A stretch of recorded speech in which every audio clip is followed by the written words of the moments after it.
Hopefully this streaming 2 days in a row gets us some more traffic. People I, get I, a little yeah. bit So more. when I was streaming by myself, like on Monday, somebody was like, "Oh, I came here because of the politics tag," and I was like, "Oh, join us on Wednesday. We'll have an actual person." So Nice. maybe they'll Cool. join. Yeah. I don't know which way they lean, but maybe they'll join. All right. A little pot stir. All right. I'm knocking right now. And it's not going to work. Did it go away? No, it worked. Okay. Perfect. It should be good on my end. Oh yeah, I got That we've had I think that's like 2 weeks in a row or no, it's just 2 days in a row because last week was injured. I forgot. 2 days in a row, 2 streams in a row of it working correctly. 2 streams in a row. Perfect. All right. Alrighty. Off day. I guess this week's been off for us. So we will We're totally shifted. It feels like a Thursday. I have like in my mindset, I'm like, because in my like average week, after we do this, like my Fridays at work, like I don't usually have any meetings. Like I'll have like reports, but like I get to just like be very by myself that day, you know? So Yeah. I'm like, after this, I'm done socializing. Yeah. Like I don't have to worry about it. But now it's like I still have. Is this draining to you? Is that what you're saying, Annette? No, that's not what I'm trying to say. I'm not saying it's draining. I'm this just is saying exactly what like you're saying. no, I didn't. I work hard and I bring in guests and I get no appreciation. I literally gave you appreciation the other day. I'm pretty sure I said I appreciate. I used that same. All I get to hear is that this is exhausting. That's not what I meant. I'm just saying. And once I'm done, I can relax and I'm not. just talking about the structure of my week. Just doing a little yap to start. You know. That's not what I hear. That's not what I hear. There was an underlying subtext to this, and that is 100% true. All right, Aries, what's going on, buddy? What's happening?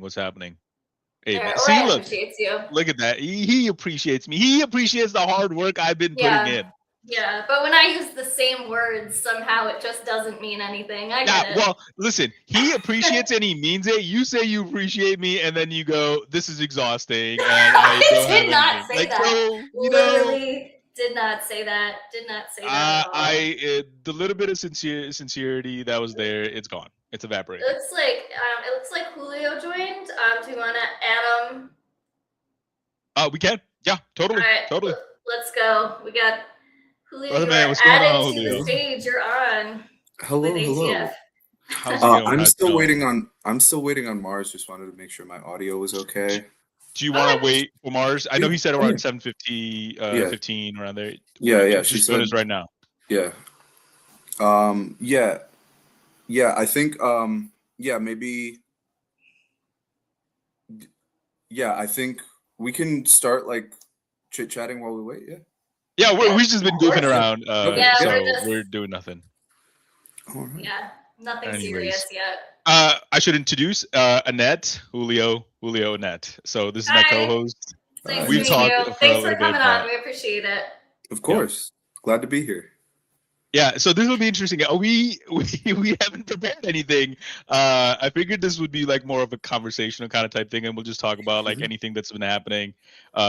We'll kind of let you guys take the reign with whatever you guys want to talk about. I know me and Mars has been texting back and forth, so whatever you guys want to talk about, I guess we'll talk a little bit about yesterday, the State of the Union, and how comical it really was. We got nothing out of 2 hours. We streamed it, and we were just sitting here with like, what is he even talking about? What is happening here? You know. So we'll do that. I would love to get some structure of like the DSA and what you guys are doing and what your plans are and all that too. Yep. I don't want you to feel grilled, but I'm also just to get a little insight about like what you guys are up to. I think that would be cool for me to understand. Oh yeah. I'd be more than happy to get into that. I know I saw uh, unfortunately or fortunately, I had the fortune of not being able to see the whole thing, simply because of my work schedule and had a You meeting You didn't didn't you miss didn't right when it miss much. much. started. You Yeah. didn't miss anything. Yeah, yeah. Did you What I watch did any of see, his? yeah, there were very few things that I liked from any side of the aisle. I think the only thing that I liked to see was the like handful of Democrats that actually did stand up for something. The few that come to mind immediately off the cuff that I saw were Rashida and Ilhan. Yeah, Um, but yeah, it was just, at least for me, overall more of the same. Um, yeah. yeah. Oh, And sorry, then Mars just shot me a text. Go ahead. no. What was great was like you have Ilhan and Rashida, and then Al Green also like stand up, and then right after the State of Union's over, you have Nancy Pelosi go on CNN and like, yeah, they're horrible. Like you like what? Wow, what do you mean? This is your party. Like, what are you doing? It's absolutely ridiculous. And did you get a chance to watch Spamberger's response? I mean, It Spamberger, wasn't much. I didn't expect much. What was she like? At least somewhat more combative than the last one. Yes, yes, Okay. yes. Yeah, she focused a lot on affordability and like Mhm. hammering on like what Trump's not doing, which was good. Hmm. Um, She my talked about ICE, but didn't say abolish ICE. Yeah, of course Yeah. not. They're never going to. Yeah. I mean, she's a CIA asset. Like this Yeah. is right up Yeah. her alley, you know. Yeah. Which, Um, yeah, it's even more ridiculous that like in a moment like this, they have somebody like Spamberger yeah, be All right. the person that's the face of the party's response to the State of the yeah, Union. It's It looks like Mars has joined us as well. yeah. There we go. All right. Hello, hello, hello. All right. Hello. The gang's all here. Perfect, perfect. Yeah, we've just been just having conversation, and as I was telling Julio, we don't really have any like structured conversations that we can have for you guys. We'll just have a normal conversation about State of the Union, the responses to it. Maybe we'll watch a. I haven't had the chance to watch Summer Lee's response, which was a lot better than the Democratic response. Yes, Should we I go? thought it was So great. maybe we could all watch that together, okay. and then you guys can talk about what's happening with the DSA and everything like that. So we'll kind of just see how it goes, and then maybe the chat will have some questions. Then we could take them from there. Yeah. Sounds good. Sounds like a plan. Perfect, perfect. Maybe we want to start with introductions since I haven't done any. I haven't I introduced think you guys at all. that would be good if we did a little introductions. A little corny. Tell us about yourselves. Yeah. Like, I think that would be. What do you like? What do you do? What don't you like? You know, what you What do are you yesterday? doing? Whoever wants to go, please. Julio, you can go Floors for are it. yours. Oh yeah. Yeah. So my name is Julio. I'm been a DSA member here in Connecticut since about 2019, and now I'm a member of the steering committee. I'm an at-large representative, and I've been around more or less that same time is when I started really getting into the movement specifically. I was always political growing up as a kid. I feel like as a lot of Dominican households are that way, tend to be. And just been in this fight for a minute and been doing a lot of anti-ICE work specifically, and participated in a lot of pro-Palestine protests the last year. Yeah. No, Okay. I that is 100% true. Dominicans do tend to keep really into politics. My wife, she's Dominican. And so whenever I go over the house, her dad's like always watching the news. She is not political at all. She does not want to be involved at all. But her family, her dad is always watching some sort of news, whether it's like about Venezuela or anything like that. But they're always watching it. So yeah, you are 100% right. What can you go in a little bit more about what you guys are doing with like surrounding ICE? Yeah. So right now, we're in the works of branch by branch. So the way that our Connecticut chapter functions is we have the statewide chapter, And then we have local branches. We have Hartford, New Haven, Bridgeport, Western, New London, Northeast Connecticut. I think that's all of believe them. I think that's all of them. Yeah. I mean, And it's a so lot.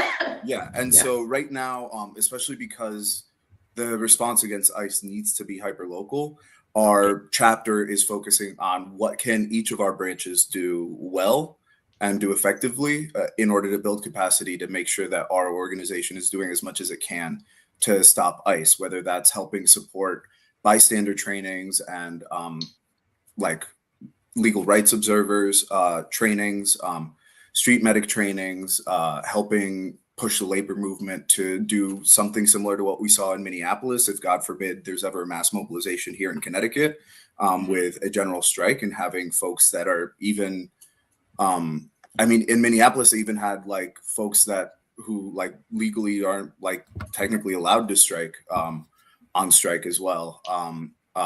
And so, yeah, basically building out the labor power and the mass movement necessary in order to make sure that we're not just able to like push ICE out of our state, but also make sure that we're able to hold our elected officials accountable. Because what we've seen, especially from the Connecticut delegation, is from like disappointing to like disgusting to ridiculous in their capacity to like stand up against Trump, stand up against ICE, or even like stand up for something as simple as like, hey, we don't want to support a genocide being done in our name with our tax dollars, with American weapons, with that are many of which are manufactured right here in Connecticut.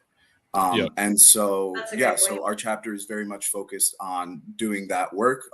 Right now, there are bystander trainings that will be coming down the pipe that folks will be more than welcome to attend in the public. Definitely look out for those in your networks, and as well as street medic trainings, know your rights canvases, speaking to community members and making sure that everybody knows their rights, knows if they see somebody, what rights do they have, and how to make sure that ICE can't just straight up disappear people. Because what we've been seeing here in Connecticut is ICE will come, grab somebody, take them within like 24 to 48 hours as far away as like Louisiana.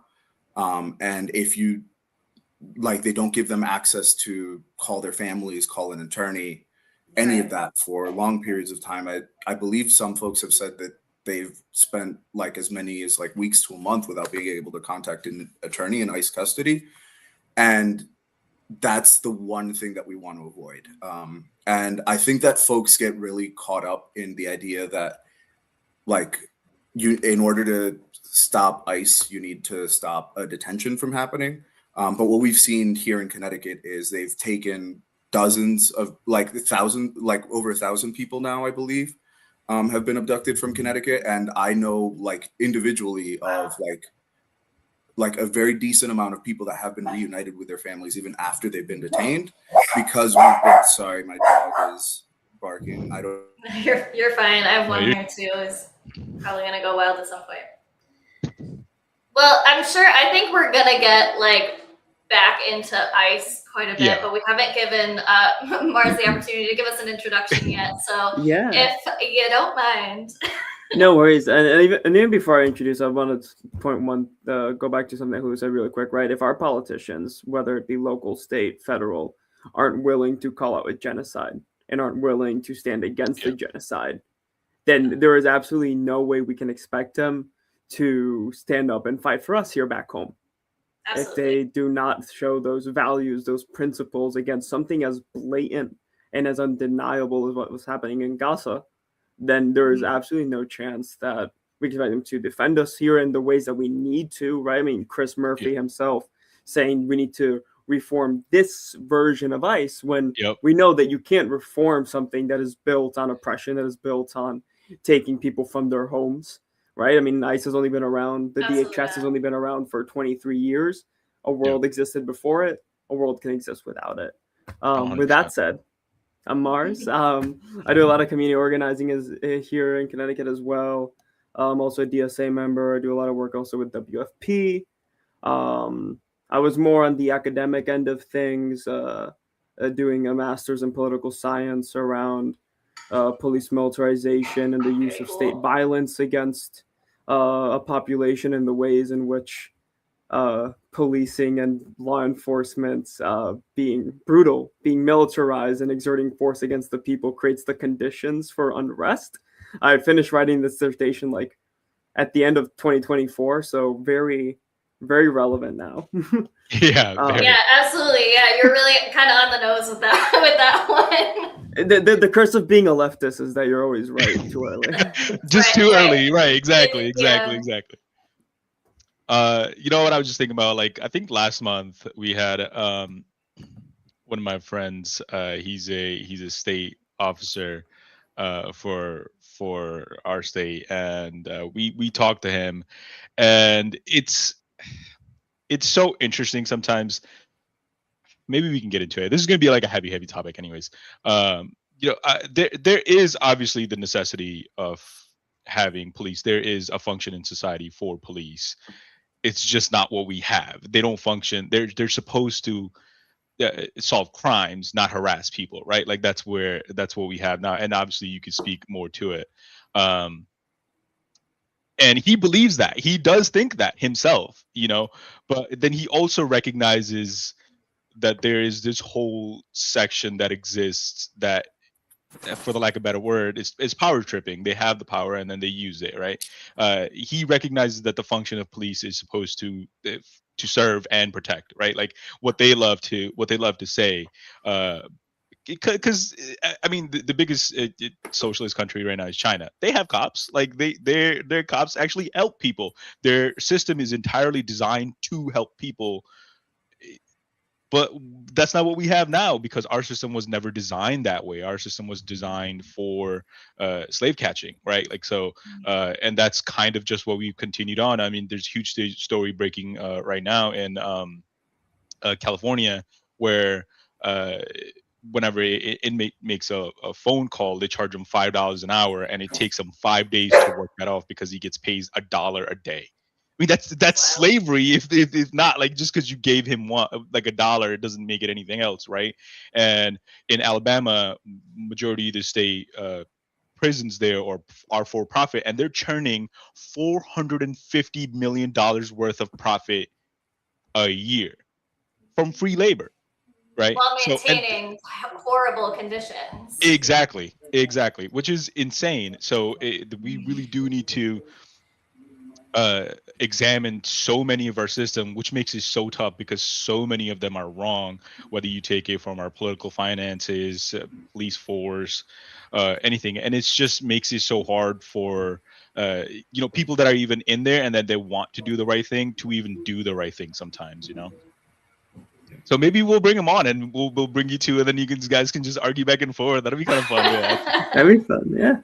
No, he's a really nice guy. He's a real nice guy, and he recognizes it. You know what I mean? That the system that he's working for can be used for wrong thing, but like that, he wants to, not that necessarily reform from the inside, because I don't think his thought process goes as far as that. But maybe just be the light in the dark, I suppose. You know what I mean? But it's just what you work with, I guess. Yeah, and I think sorry. No, go ahead. Yeah, I think that one thing that I find like as like out and out socialists is that oftentimes like I'll have more common ground with people than I will have disagreement, and like I imagine that like during that conversation there won't be much disagreement. I think that the thing where we might trip up the most would probably be around like what percentage of our budgets go to policing. And actually, like, is that the most effective way that we can reduce crime? And are there more effective ways? But like a big problem that we face here in this country is that police and police unions are like some of the most expensive, like when it comes to municipal budgets year over year. There are a lot of police departments that have in their municipalities made it so that you can't like reduce their funding beyond a certain amount, even if that amount is like more than what's needed. And so, but I think that at the end of the day, most people more or less agree with what socialists want, which is like everybody should be able 100%. everybody should be able to have a like decent living, have a home, have a decent education. You shouldn't have to go bankrupt if you have a medical issue.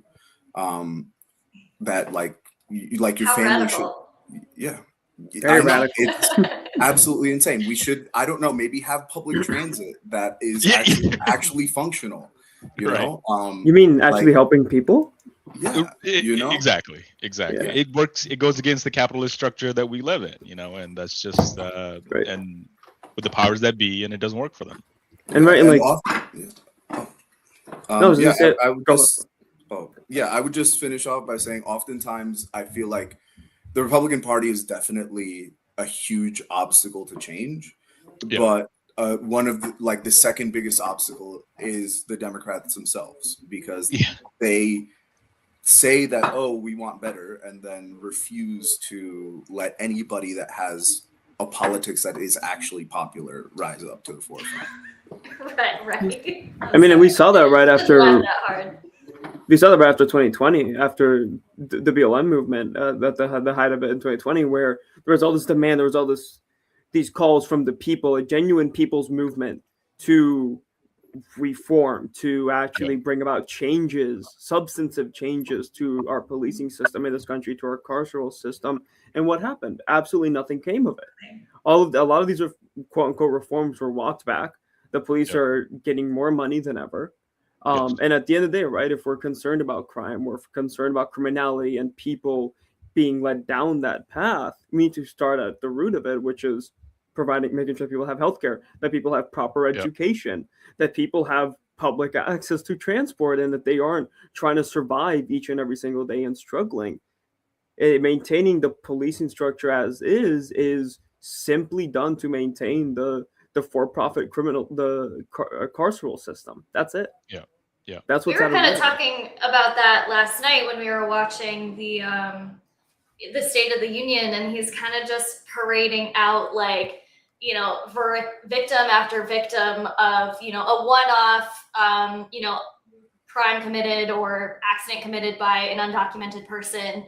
And he's just highlighting this as like, look at this, you know, huge problem we have, but it's so, you know, disingenuous. But it's interesting that you bring that up, because we were kind of talking about how that is, you know.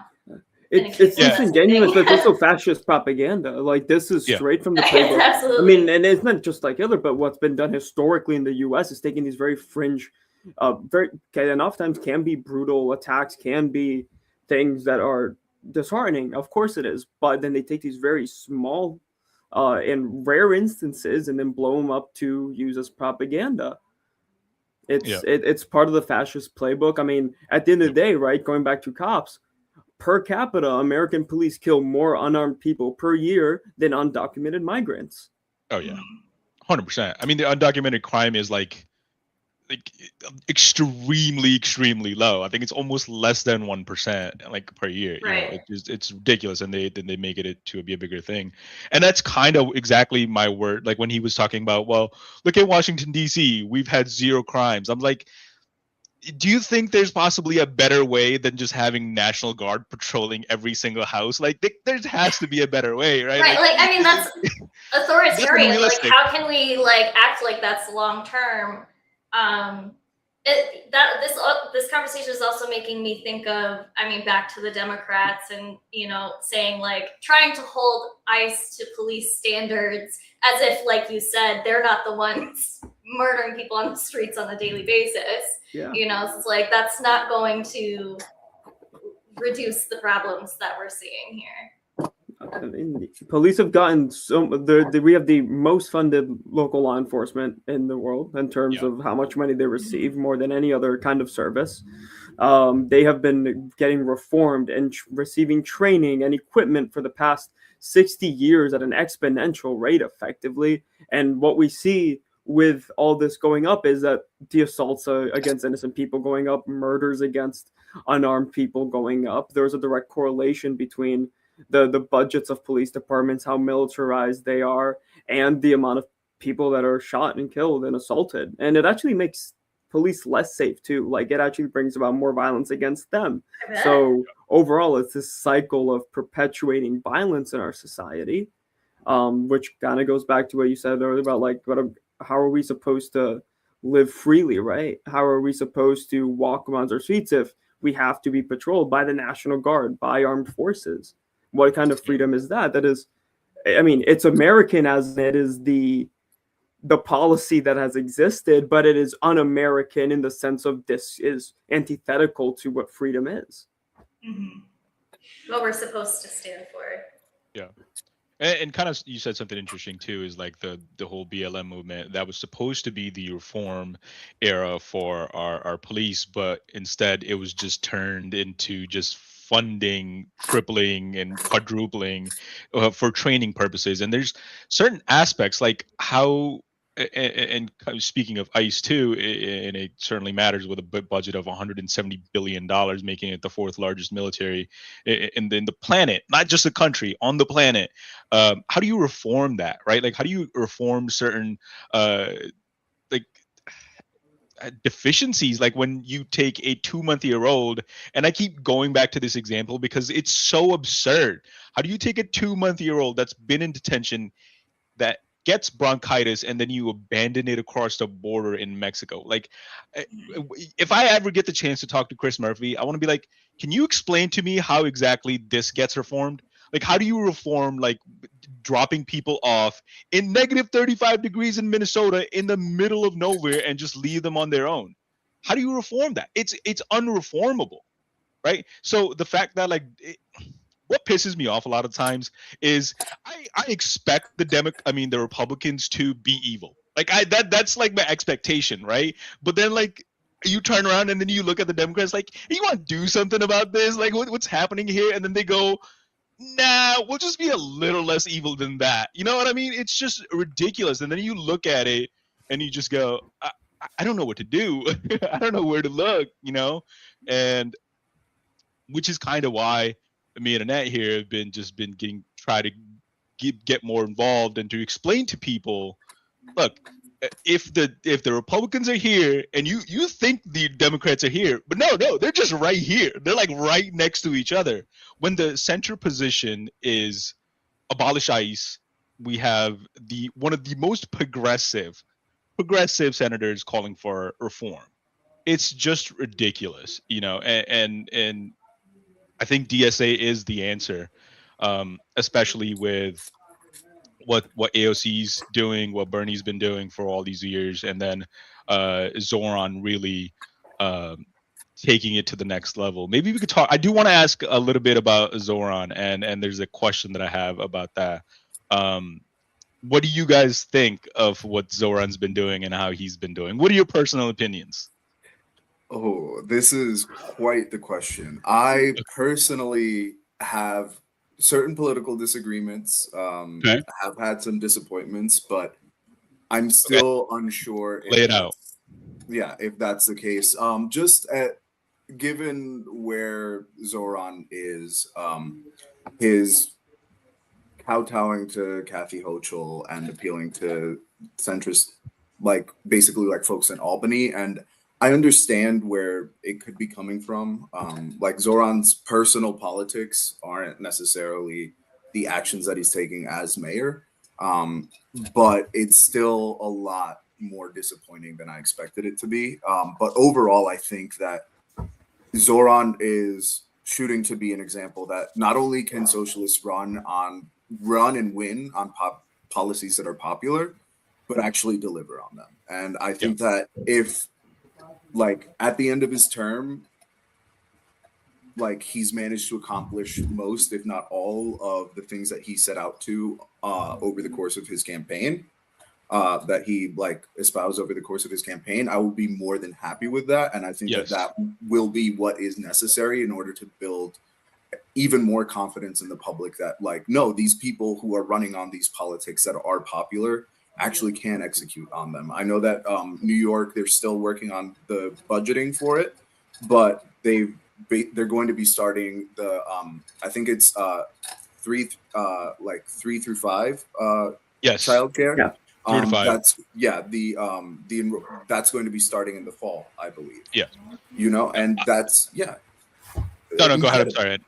Yeah. No, I 100% agree with what you're saying too. I have been disappointed in a little bit of stuff that he's done as well with Hochul especially. Mostly I don't think Kathy Hochul related.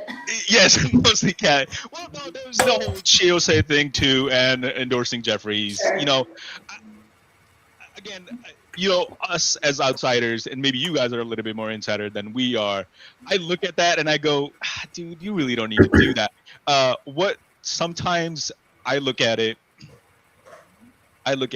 and what it seems like to me is a little bit of fear, right? Like that they struck gold and now they don't want somebody to steal it and run away. So there's this like fear in the governing they do.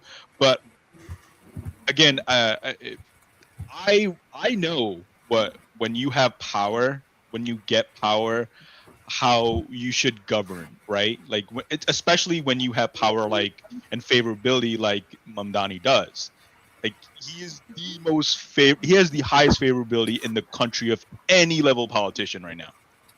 That gives you clear mandate. I mean, Trump's been screaming mandate for so long. He didn't have anything. You got 51% of the vote. Like there's nothing. That's not a mandate.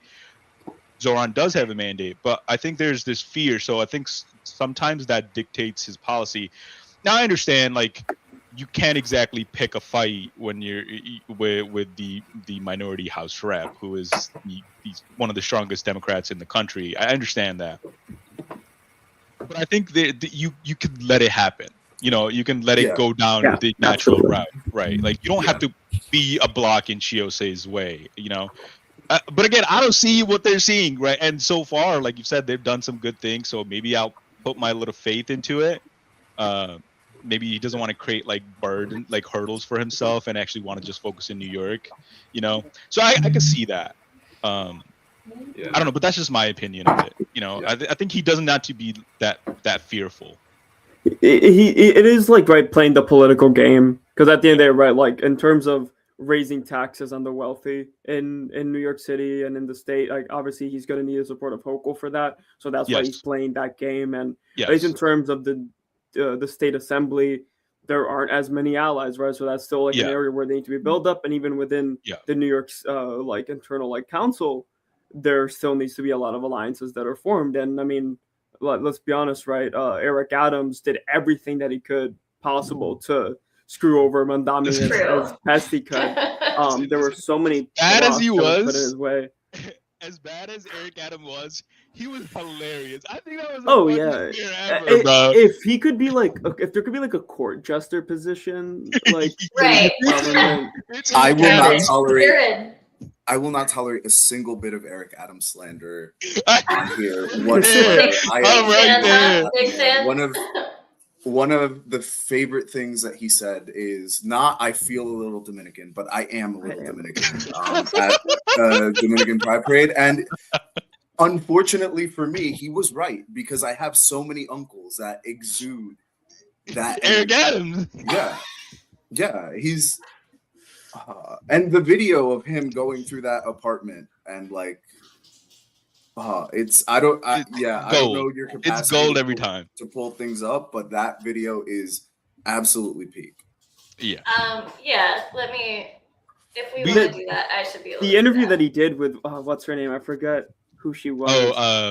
Yes, Zawi. Zawi, yeah, when he was just hitting on her the whole time. Yeah, the entire time. Just listen, no offense, but that is peak Dominican energy, brother. That is peak Dominican energy. He is, unfortunately for me, one of the most spiritually Dominican men I've ever come across.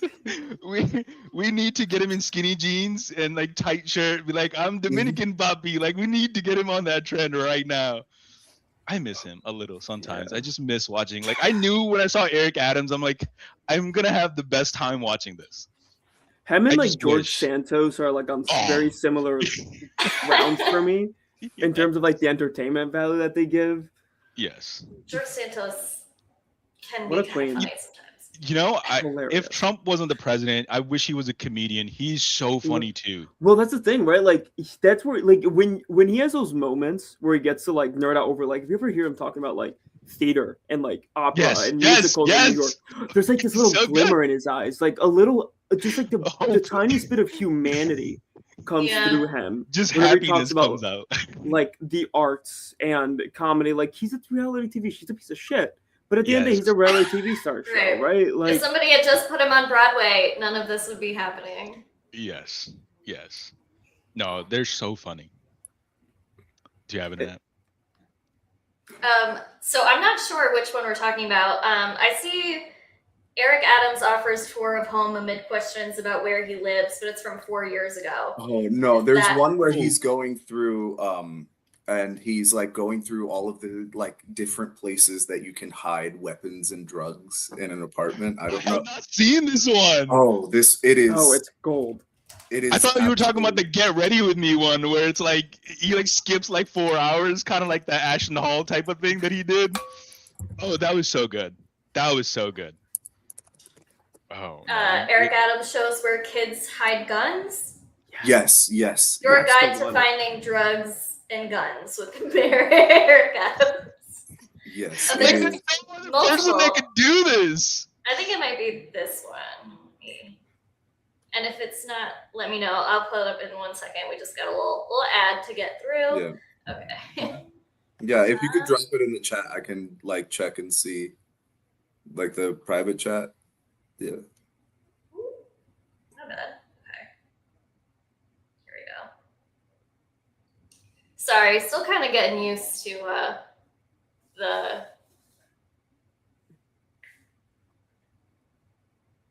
StreamYard. yeah, we have a new, thing. So, all right, where is it?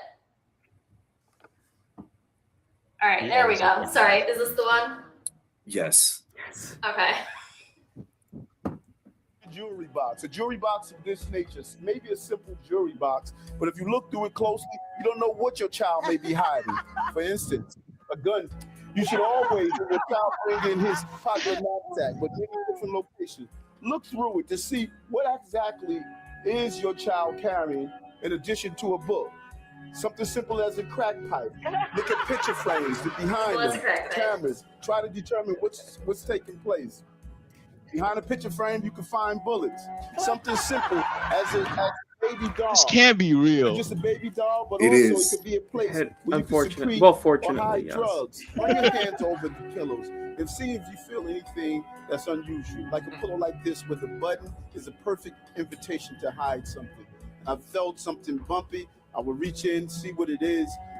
This one could be hidden inside a pillow. Just look and see It's like- what's inside your bookcase. Okay. No Classic. way. Books. It's a Perfect place to classic. hide, cocaine. He filmed this in Gracie Hall? Are you telling me he did this in Gracie? No way. It's. You know what the this man- reminds me of? Something else. It reminds me of like check your children's candy on Halloween. You Yeah. don't know Yeah, what might be right. in there. Like razor blades and whatnot. Yeah. Yeah.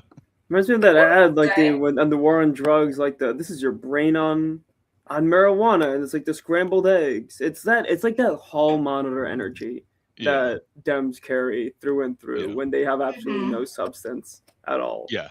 Never. Never. Agreed. And yeah, like that's always I was, I've been involved in politics all my life, even before immigrating to America, and you do get pilled into. I'm glad I didn't go the conservative route. You know what I mean? I'm happy about that. But but I definitely went the whole, blue MAGA route. You know what I mean? Like just a straight liberal until like I learned better, right?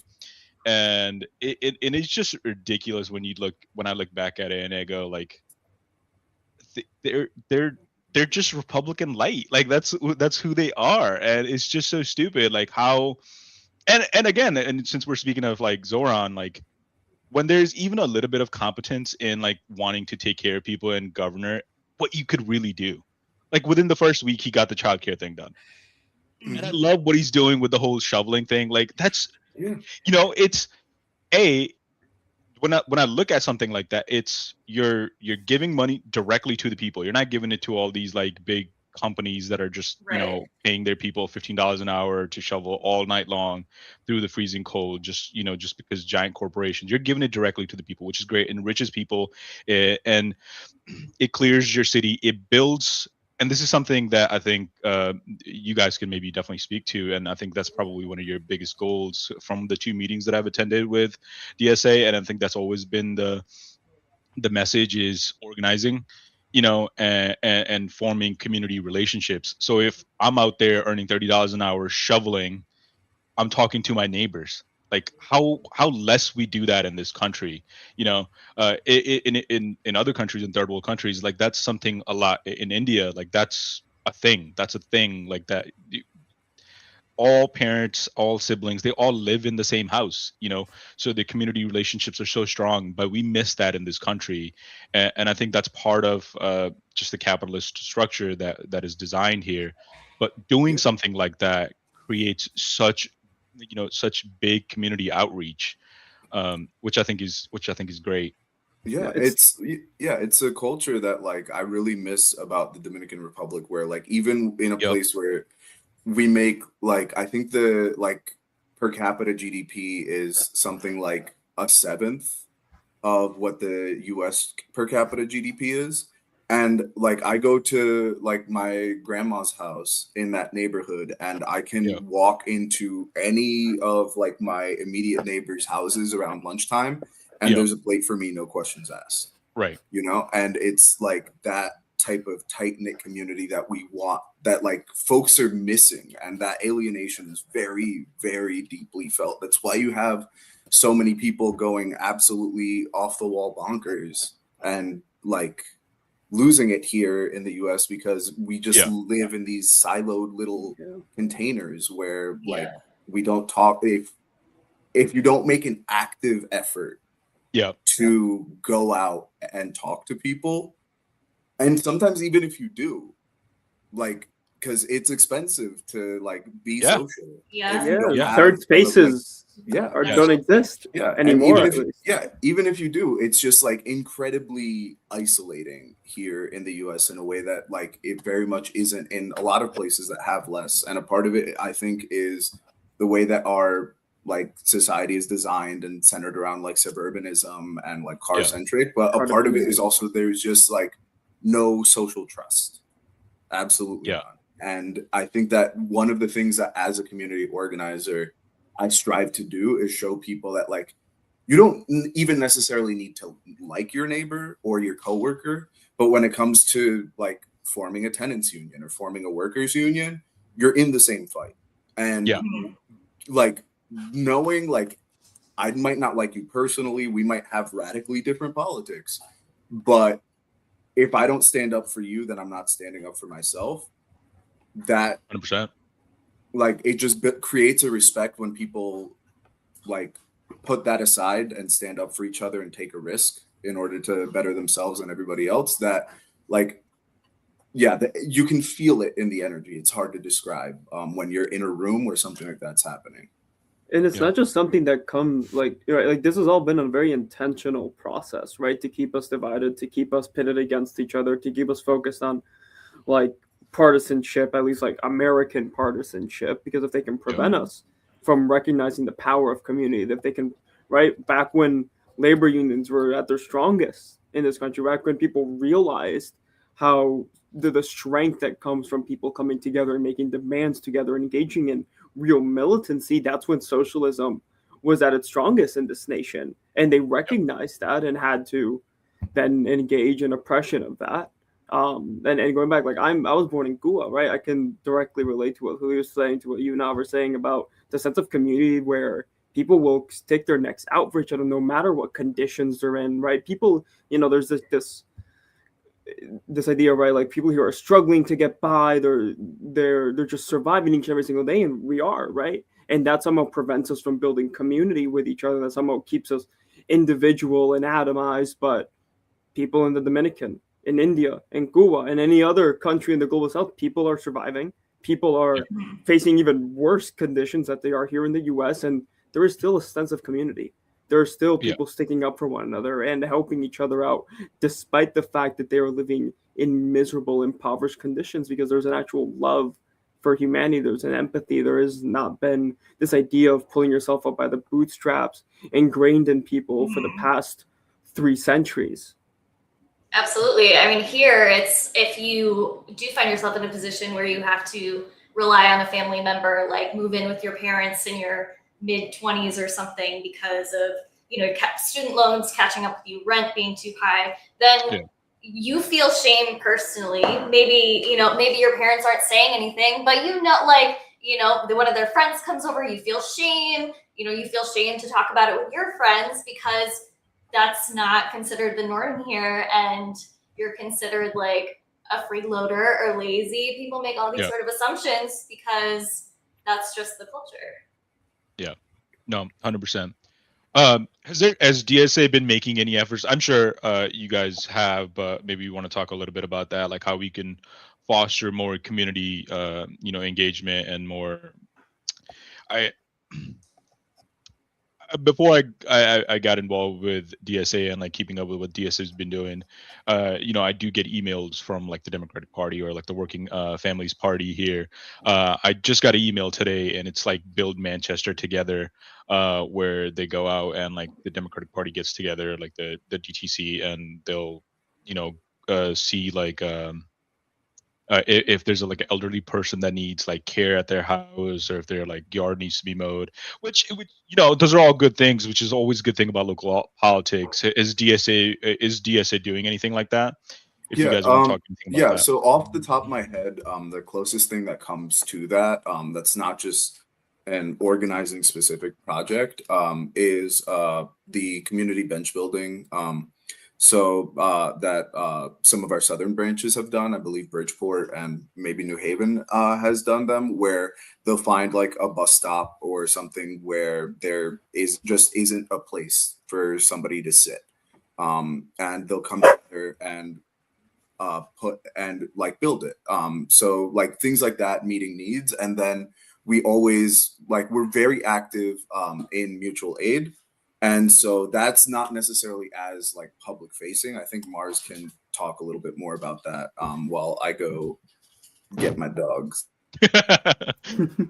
Yeah, no, a couple weeks ago, and this wasn't specifically or like explicitly through DSA, but a lot of DSA folks were involved. We hosted a free clothing market at a church local here, where folks just come in, and we had the clothes set up on racks, and people could just come in and grab whatever they needed, how much they needed. There was no barriers of entry at all. Just something just to help provide for people. It was all stuff that was donated, folks that just had extra clothes lying around, and and beyond that, we had kids' toys and books and just like household appliances. So basically just like a free like secondhand market. And the reaction from the people that were going to there were, it was so heartwarming. It was so fulfilling to see that they felt heard and helped and resonated. And then the powerful piece of it is that then some of the people who were there wanted to know what they can do, how they can contribute for next time, right? So people who are in need then also giving, right? That's the whole grounding, the foundation of what mutual aid is, right? Mutual aid is not about charity. It's not just about direct service. It's about actually building up a give and receive, a kind of mutual servicing for one another, and just seeing that firsthand over and over again. It's been beautiful. I mean, I know a couple weeks ago, and even I think in this past snowstorm that hit, the really big one that hit a couple weeks ago in Hartford, folks were coming out and clearing the driveways for each other. People getting out there and just like building community in that way, and just like taking up a shovel, knocking on their neighbor's door, and just getting them out to come outside and help clear the snow, because the city wasn't able to clear certain sidewalks as well as they probably should have, right? So people coming in and community coming in place of where the city government is failing. It's in our nature to help each other as much as 100%. We're told to deny that nature. It's who we are. I mean, I live in South Carolina right now, and when Helene came through, it was the same exact thing. We all had no power in this neighborhood, but we all came out like, what do you need? Do you have a generator? Do you have a place to store food? Like, And that's what it was like, and it's nice to see. And at the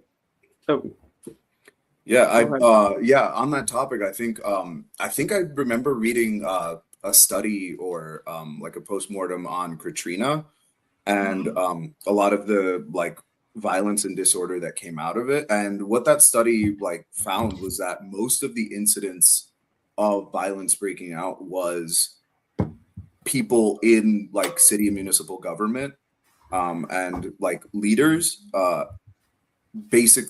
basically misallocating resources and creating conflict where there was none, Yeah.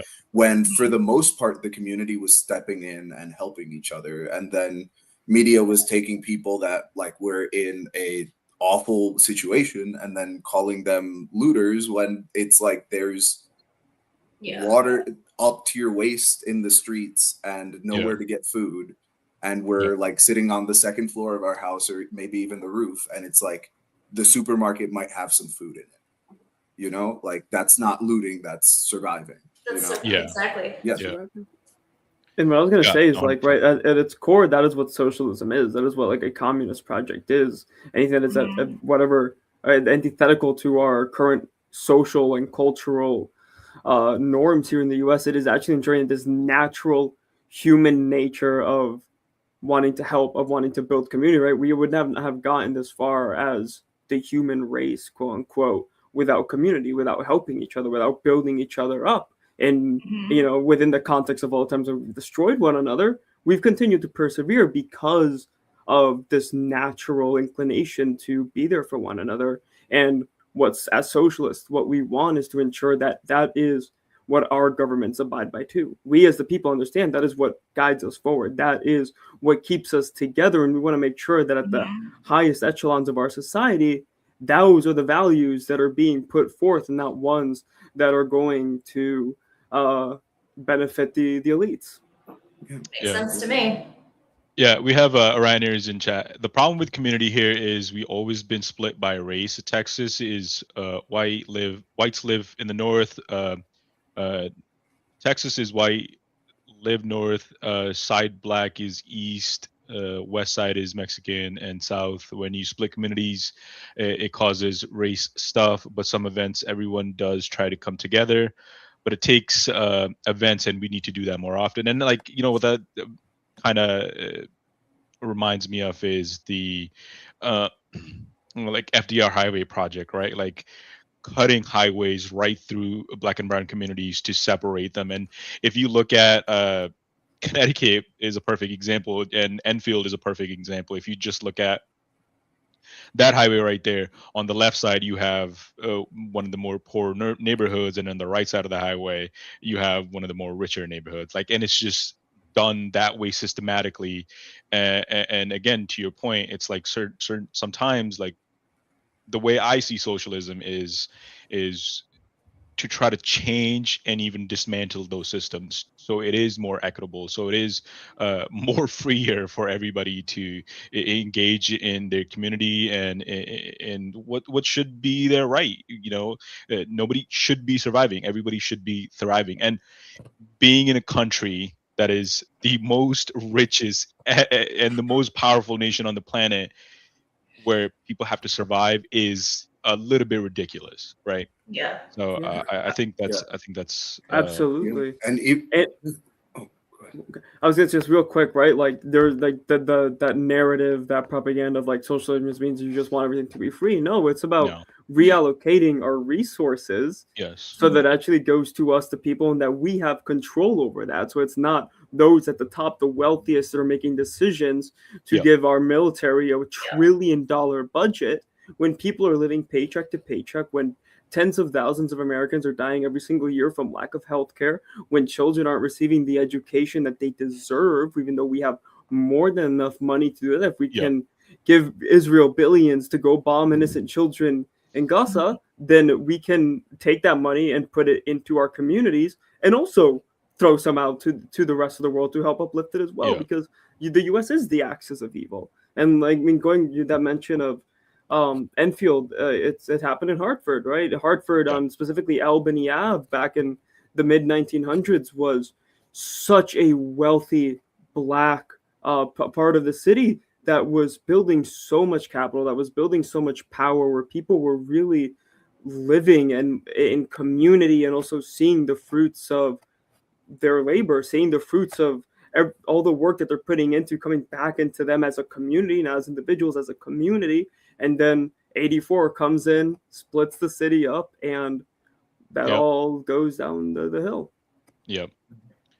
There was when I was doing my undergrad, there was a professor that came in to do a lecture, and I can't remember I mean, this was like 10 years ago.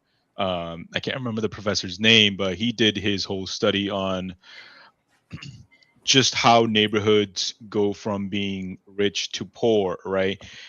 He gave the perfect example of, let's say there's a factory, and that factory creates job, and then majority of those jobs will be held by white people, but because of capitalism, they're always looking to go towards the bottom in terms of labor, and to save money on labor, they will hire immigrants, they will hire minority groups because they can pay them less. That is the entire that's why we have such a shitty ass immigration system, right? Like that's why we do H-1B visas, because we need to import cheap labor here so billionaires could make more money.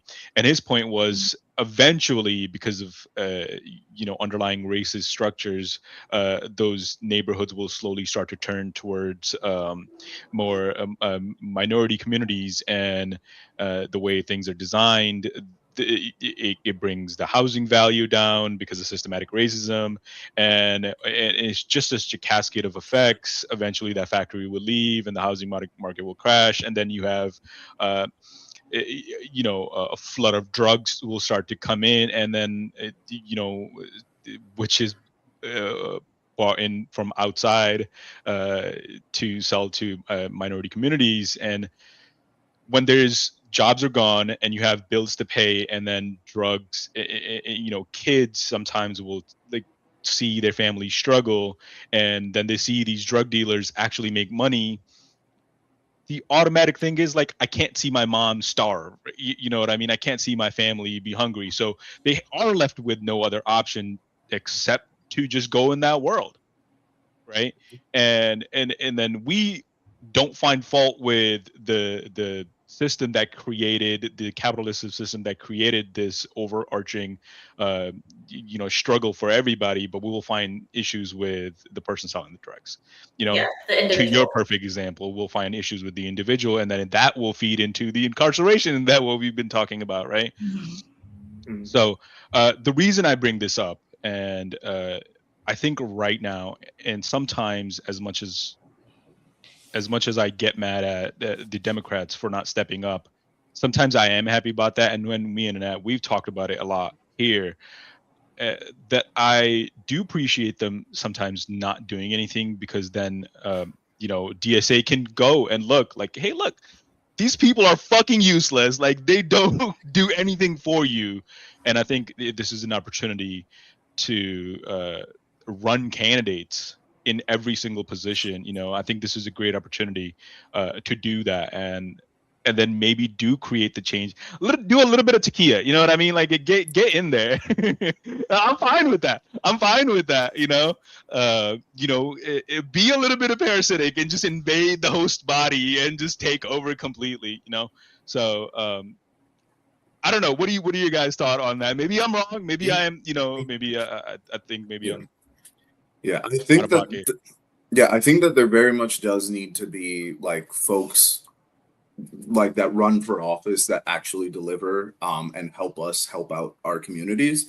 Yeah. But the biggest struggle is to make sure that the folks that we elect in office are ultimately able to be held accountable. And that's just not something that we have here in America.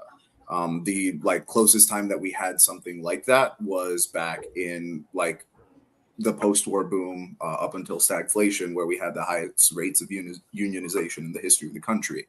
That's when you had folks actually have organizations, like mass organizations that were to some degree able to hold our politicians to account. So luckily with Zoran, we have somebody that is principled, that I think bar undue pressure from Albany and like not having enough socialists in office in the New York State or the New York City government, will like do everything in his power to like maintain that like hardline stance of being for the people. But what do you do when you have, for example, somebody like AOC or Bernie Sanders who like have great positions sometimes, but when it comes to Israel, really, really disappointing. Especially Bernie, you know, and it's like that's a very real factor that we have to take into account. And as socialists, we need to understand that, like, yes, we need politicians, but we need to decouple our mind from the idea that politicians are the ones that save us. It's ultimately on us to save each other. And I think that that's like, don't get me wrong, I'm super excited whenever I see an amazing socialist in office. It's a great way to get our message across, to get people to see that the vision that we have for the future is a reality. But we cannot forget that in order to build that future, we're going to need a lot of people power. Because ultimately, at the end of the day, they're going, as soon as they get a whiff that like, wait, this might actually be something that can topple us, they're going to pour all of the money and resources into doing that. And they already have with automation and AI. Like that's that's why they're putting so much money into it, is because they're absolutely terrified that like they can't keep the gravy train flowing. And so a robot isn't going to strike, you know, a drone. And that's a verbatim quote from like some I forget what CEO, but said literally verbatim. It's gotta be AI cannot strike. Palantir or something like that. You know what I mean? It's got to be one of those. It wasn't even Palantir. It was just like this regular. I think it was like a financial institution. That the CEO just straight up said, "Yeah, we don't have to worry about AI going on strike or unionizing." Like it doesn't even need to be like this like weapons manufacturer. Like this is how our everyday elites, the ones that are hidden, you know, just like the ones that are very much out of the picture, but still run things. It's human. I mean, even Sam Altman the other day said, right, like think about all the energy that it takes to raise a human for 20 years, all the money it needs to, all the food, where an AI can do that in 20 seconds. Like that is so antithetical to humanity at the end of the day. And they know it. They know it. Yeah, I mean that right there shows it's not intended to be a tool, because you know, right. Who was it that that couldn't answer if humans deserve to exist? That was Peter Thiel. Peter Thiel. That's right. Peter Thiel. He's also connected to Epstein. Right. That I don't think we have time for that. But you know, that's a whole another thing.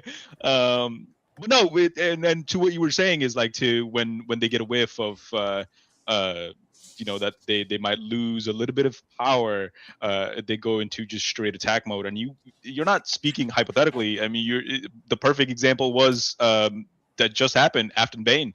You know, if it hadn't became such a huge national election you know, news, she probably could have won.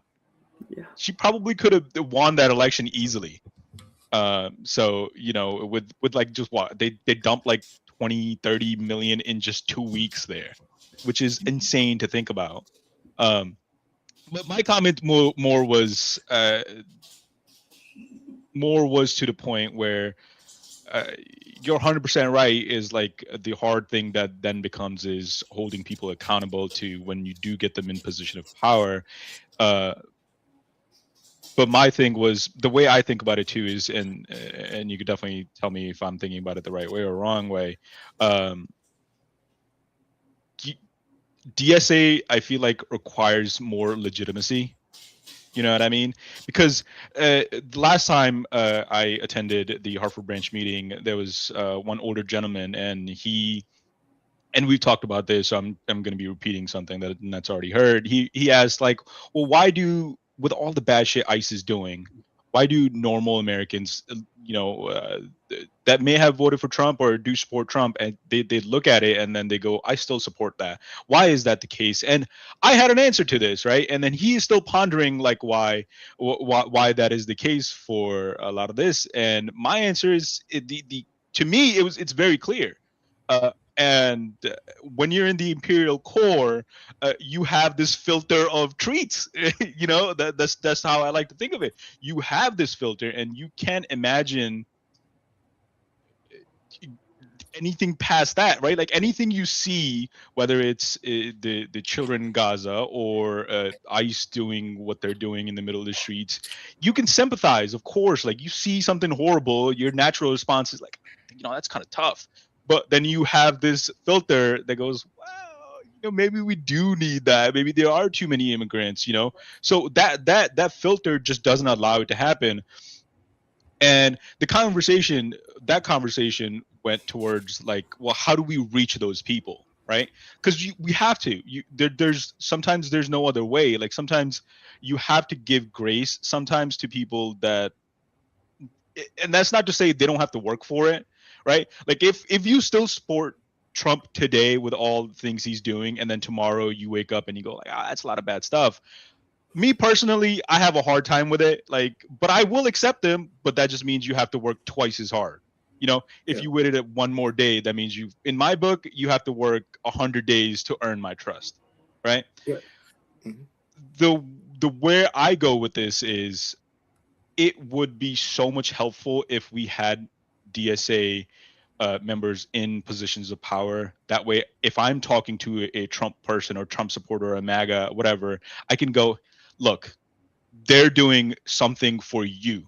This is what DSA stands for. I can point to it, right? Like people in New York right now, if somebody is running for to build coalition for Zoran and to try to take over a city assembly or whatever, they can go, look, our guy is killing it. If you want more of that, you got to elect me. And it's hard for me to do that in Connecticut, for example, right? Mm-hmm. That's why I think we just need to run any single position, city council, the fucking anything, you know, run it, have people in there run it. Mm-hmm. And maybe some people will be fake, maybe some people will be John Fetterman's, but it's kind of the risk you take sometimes. Yeah, you know? I think for me, the hesitation to go like, you just need to run it like shotgun, you know, bird shot, like let whatever lands, and if you miss, what of it. My hesitation with that is, the reason why Zoran is who Zoran is because he was a DSA member for so long. Like he's not like, for example, AOC or Bernie, where they're adjacent to the organization. Zoran came out of the organization. I agree. Yeah, and for me, like, in order for us to have another Zoran moment, for lack of a better term, right? Like another candidate like Zoran here in Connecticut, we need to have somebody that we actually trust as not just the like values and the ability to speak on the issues, but can actually execute. Right? Because what happens when you elect a whole bunch of socialists into office and then they do jack all with it? So what are you guys? That's harmful. So what are you guys doing to find and invest in those people?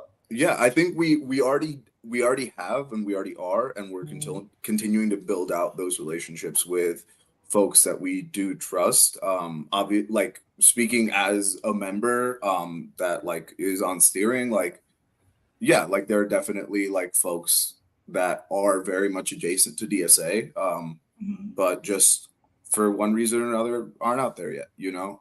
Like, or just like it's like you come across somebody and you're like, oh, you could be like an endorsed official down the line, but maybe today you're not there yet. But right now we have a whole bunch of like a handful of like really amazing socialists in office, in local municipal office, that are doing a lot of really amazing work.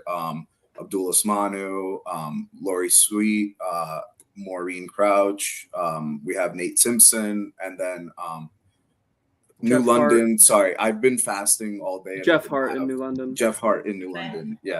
Yeah, and like these folks are doing a lot of.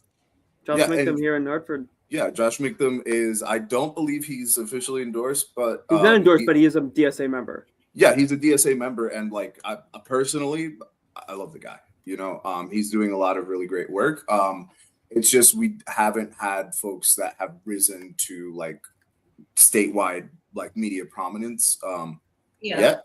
But I expect that we will, you know, it's Well, only a matter of time. And I Yeah. think that is like, it takes time, but once that snowball, like the core of that snowball is there, like Right. you just have to let gravity take over at that Yeah. point, And you know? what I'll add to that, it's like going back to what you said earlier, Nav, about the fecklessness, the willful incompetency of the Democratic Party is creating the space for us to come in. And the more that the average person sees that their politicians are, I mean, like the fact that the Democratic Party right now has a higher disapproval rating than the Republicans speaks for Yeah. itself, right? Crazy. Right. Like Yeah. the opposition party is in a worse Yeah. position than the fascist party that is in control, right? Yeah. So as they continue to be feckless, because they will be, there is no chance in hell that the Democrats are going to give any kind of room or allow for socialists to come into power, or anybody who can actually stand up to Trump to come into power. Because I mean, like, let's not to diverge the conversation, but yesterday during the State of the Union, when Trump brought Iran up, I mean, you had Elizabeth Warren standing up and clapping alongside the Republicans. Like the entire Democratic Party that was in that room stood up and clapped in favor of war with Iran. So right, we like that is the issue right there. And when people see that, then it gives room for us to come in and show, no, we're the ones that are actually fighting for the working class. We're the ones that are actually fighting for you because we are you. Yeah. No, 100%. Yeah, and I'm happy to hear that. You know, I'm happy to hear, like, because I don't know. You know, technically I'm a normie. You know, even though I do keep up with a lot of the politics stuff, but I'm a normie, and I don't see the behind the scenes stuff that you guys obviously work crazy hard on, which is good. That's great. I you know, because when it's time to vote, I know who to look for, right? Yeah. So, I mean, locally is where you start anyway. And I mean, they're doing that on the right, which is why they've been able to gain so much power. I mean, I brought this up on here before. Moms for Liberty is invading, you know, the school boards, the county councils, all of that. They're in there. So we need to be in there too. You know? Yeah. And I think that for me, it's like, we are not out. The thing that I always come back to is we're not outnumbered. We're out organized, right? Yeah. Like they're able to do what they do because they can drop like $100,000 like that without a second thought. For us to be able to do something like that, it would take a lot. But when we do have, again, like a moment like Zoran's candidacy and campaign, like you can get 100,000 like almost 100,000 volunteers. Yeah, that's impressive. And it's just, unfortunately, you just gotta put in a lot of work. You know, I've been here since 2019. I've known people that have been in DSAs like 10 years, 20 years longer than I have, and they're still in the fight. And if they're still in the fight, I'm still in the fight. I don't do this because I think I'm going to win, even though I do think we're going to win eventually. I do this because I'm an anti-fascist and a socialist. Yeah. You know, and you have morals. Right. Yeah. Moral code. Yeah. Like, whether you ever. Sorry, I was just going to ask if either of you ever intend to run for any sort of office. Yeah, I was wondering that too. I was wondering. You don't have to do. We don't have to talk about it, but you know. Yeah. You don't have to say specifics. For me, I've had folks that I like, a lot of politicians that I really like as people, and I've seen them run for office, and it is absolutely miserable. And I feel you gotta get dirty a little. That's running for office, and then it is. Terrible. Especially in the state legislature, a nightmare once you're in there, especially when you have the values that we have. So for me, I like the work that I do, and I think I couldn't do that to my friends and family. Insanity. Yeah, or myself, honestly. I'm being selfish. No, listen, everybody has a part. At least on my end, I've been asked. The idea has been jiggled in front of me, but kind of, I don't know. I feel like my strength and a lot of like Julio and I are kind of like this like dynamic duo, and where a lot of our strength comes in like community organizing, and I feel like I work better.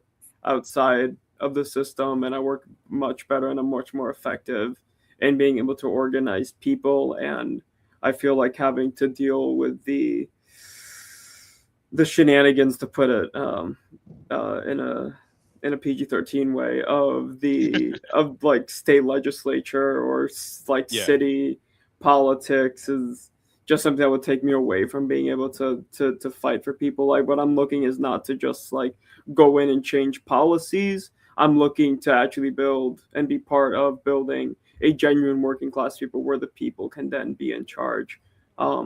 So that's where I know my skills are, and that's where, at least at this moment, where I intend to keep them. Yeah, and for me, it's like a question of, we do need really good politicians, but we also need really good organizers. And organizing takes a lot of work. But the future that we're trying to build isn't just a future where you have a better pension, you have like a decent healthcare plan. It's a future where like you elect your managers in your workplace. It's a future where if you live in like a housing complex, you and the other people in that housing complex collectively decide how that housing complex is run. It's a world that like doesn't seem too far out there once you really think about it.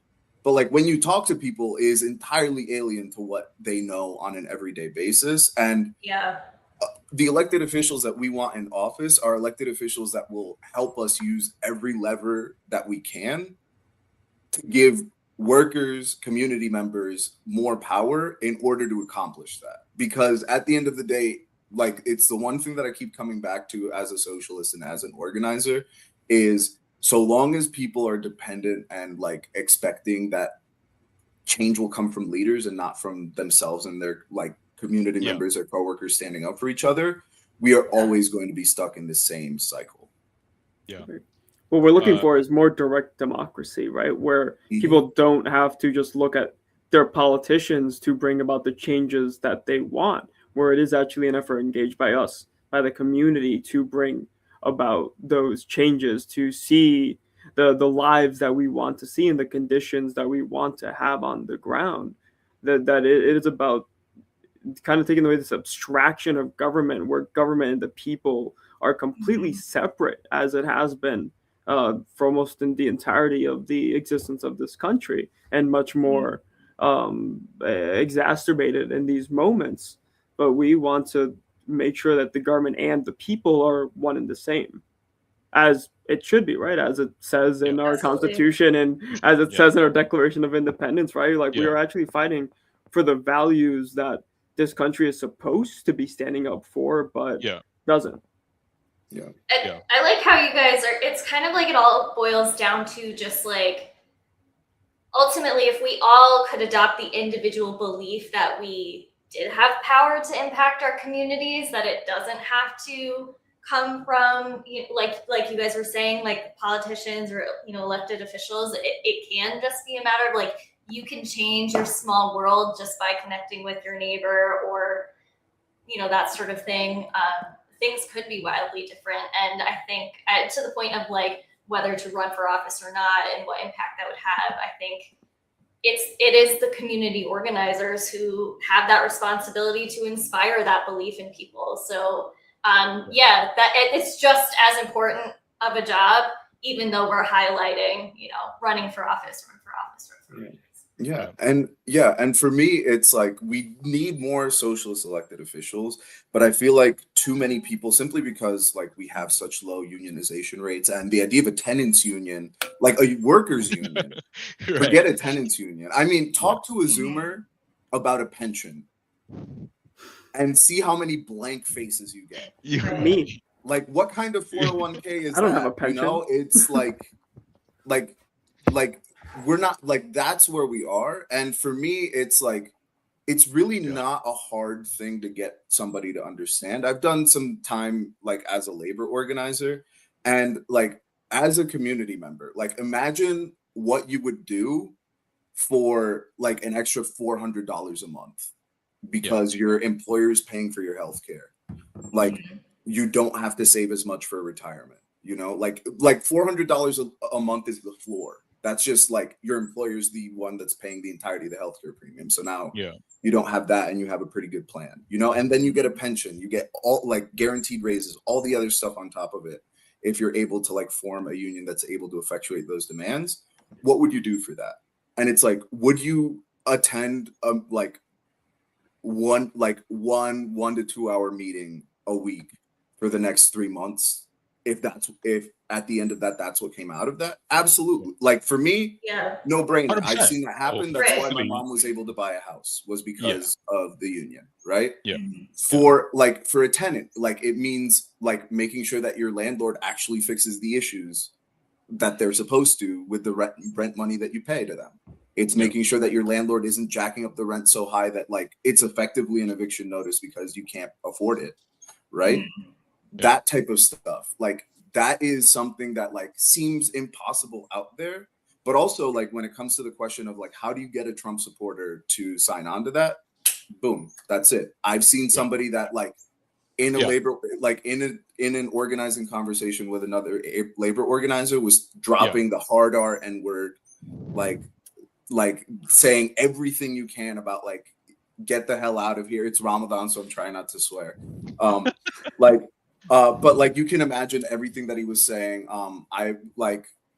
And he went from there to a black female coworker was getting pulled into a captive audience meeting, and he was the one that stood up and said, "No, she's not going in that meeting unless I'm there."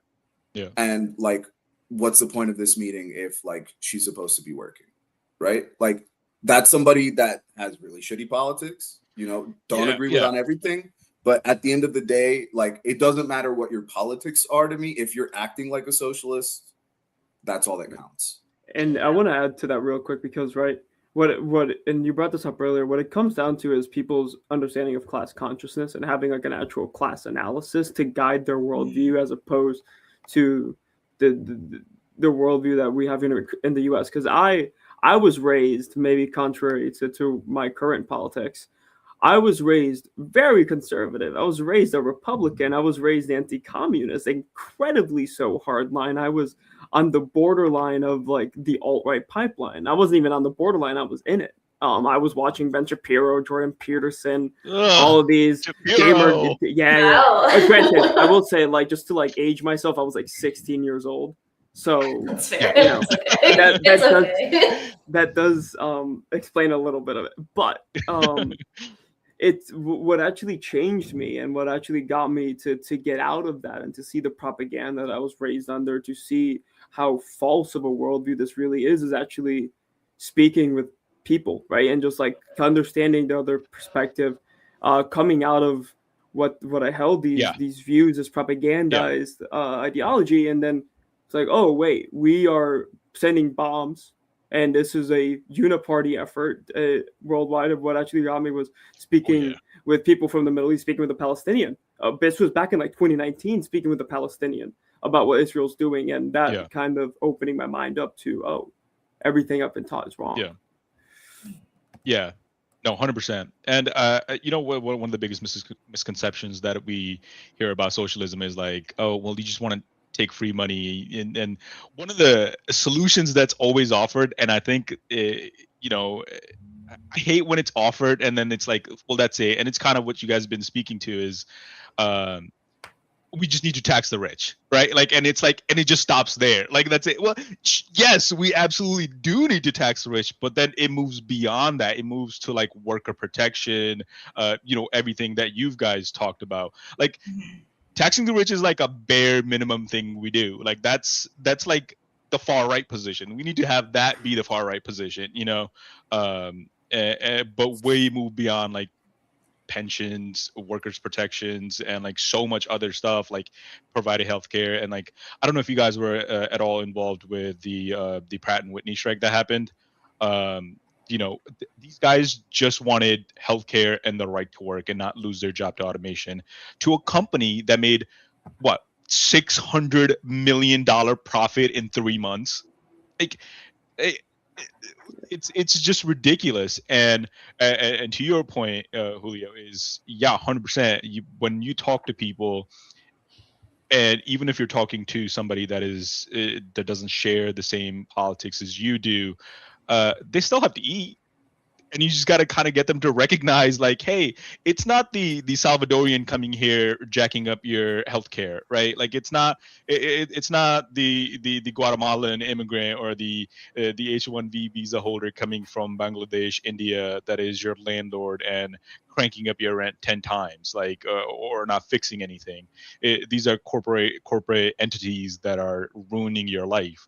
So when somebody like Trump goes, look, it's the the Latin American immigrant that is here ruining your life or taking all your houses, that's really not the case, but I think and you're right, we do need to get people to do that and then maybe pull them to our direction.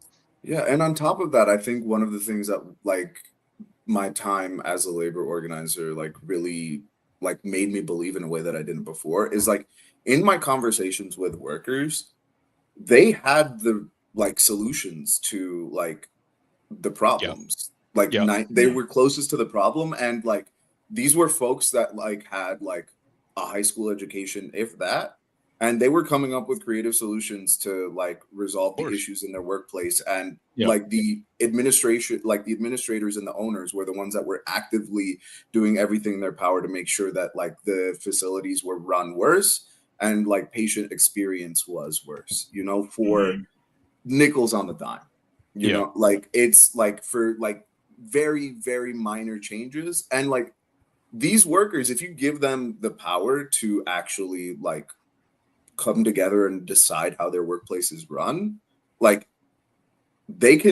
I believe that they can run it a hell of a lot better than their managers. And their managers, like, definitely don't work like 10, 20, 100 times more as hard as they do, like, to like be able to afford, like to get paid as much as they do, like, you have somebody that is working like 40 hours, 50 hours, 60 hours, struggling to get by.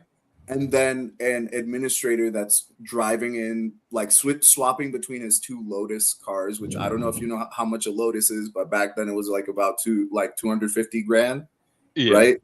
And then, like, complaining to like where the workers could hear, like, they couldn't afford their health care, like, oh, I don't know if I'm gonna get a bonus, so I don't know if I'm gonna get my daughter another horse. Nice. And that's nice. That's rich.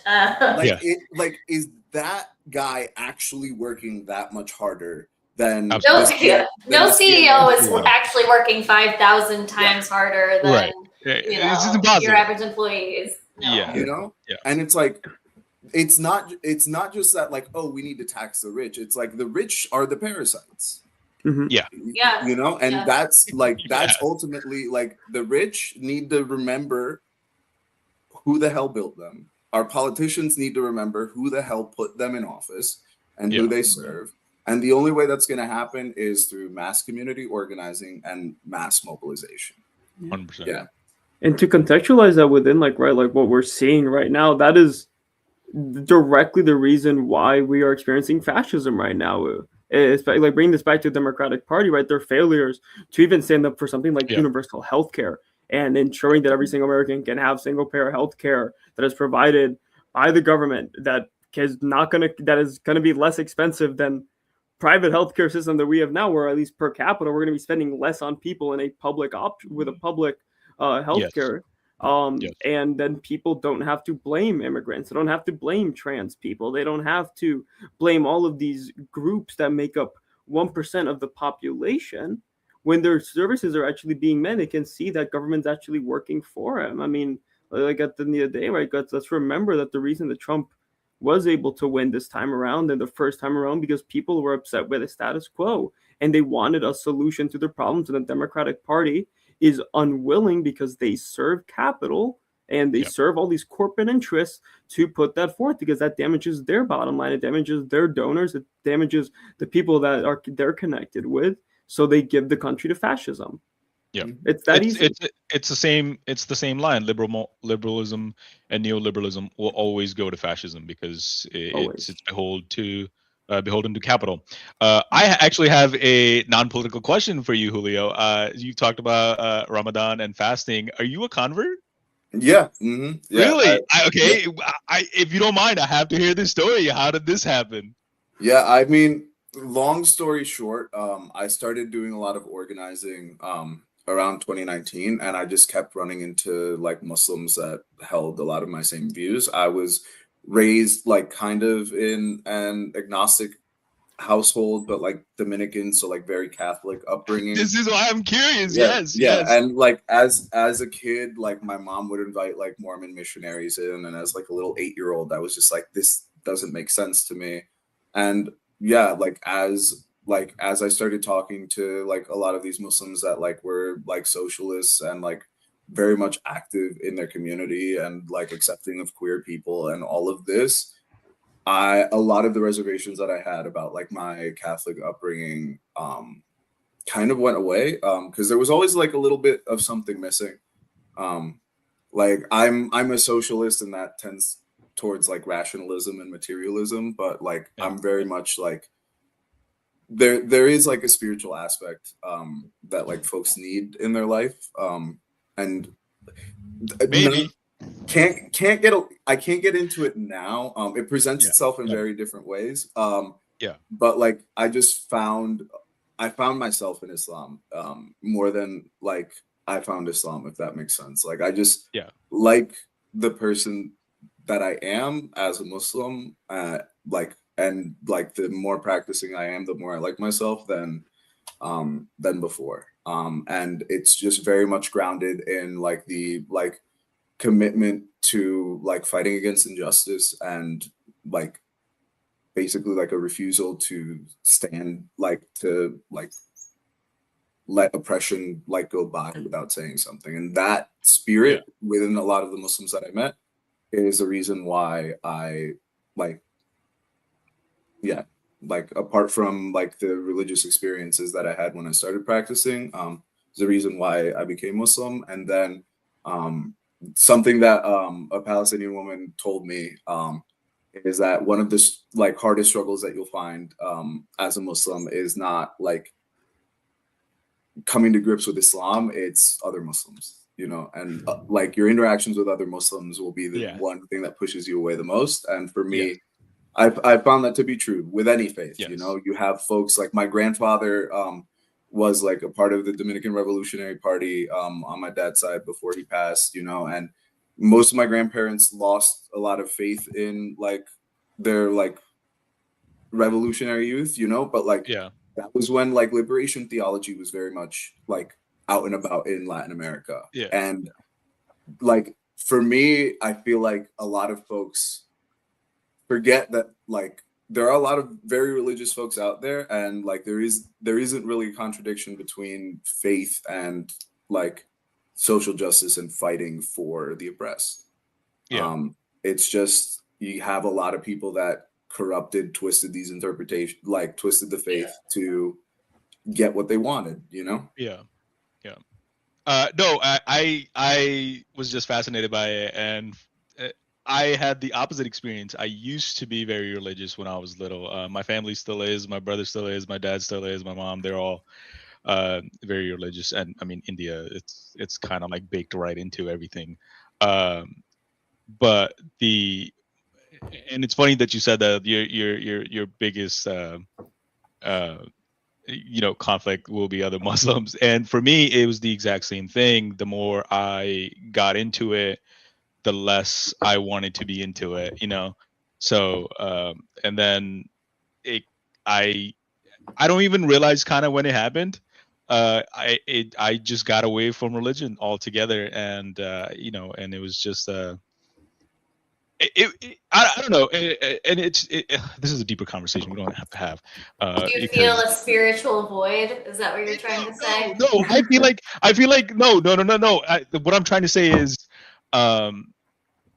I was in the spirituality of it all, and I think letting it go filled that void, if that makes sense, for me, because I saw like how people corrupt it, with their own the hypocrisy of it all. Like you're in whether you're in the temple, masjid, the gurdwara, or church, or whatever, you're inside and you do all these things, you say all these things, but as soon as you step outside, it's a whole nother, like, you've turned into a different person. And I'm sure if you've seen this with like ton of Muslims, they'll drink, they'll cheat, they'll do all that stuff, but then when it comes to like pork, oh brother, that's not halal, you know what I mean? Like it's just like I'm like, what do you know what I mean? So for me, I was like, well,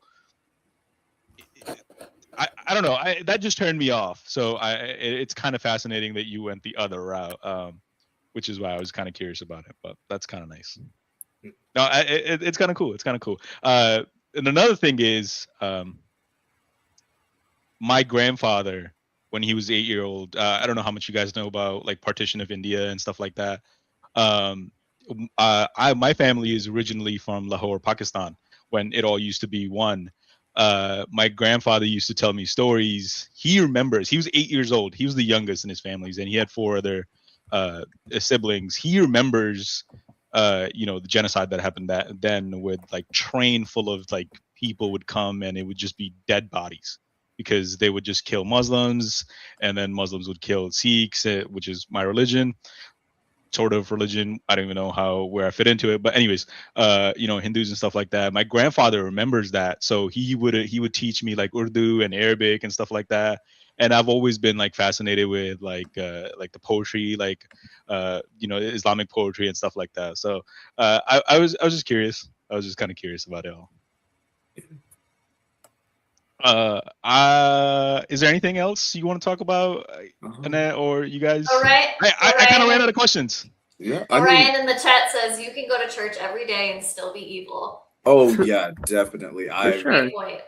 Don't even get me started on evangelical Christianity, like right-wing evangelical Christianity, because I will go on a rant. I mean, for me, I think, I don't know.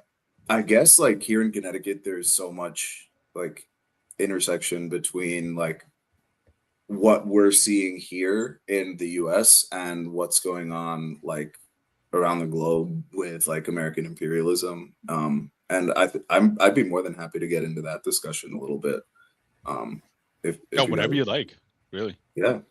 I mean, for me, I think like the biggest thing that I see folks like failing to understand is the interconnectedness between like the blockade on Cuba, the like kidnapping of President Maduro, the intervention in like the election in Honduras on behalf of like the American politicians and business interests, and then the war with Iran and like the genocide in Palestine. Like, I don't know if y'all saw, but like one of the first like oil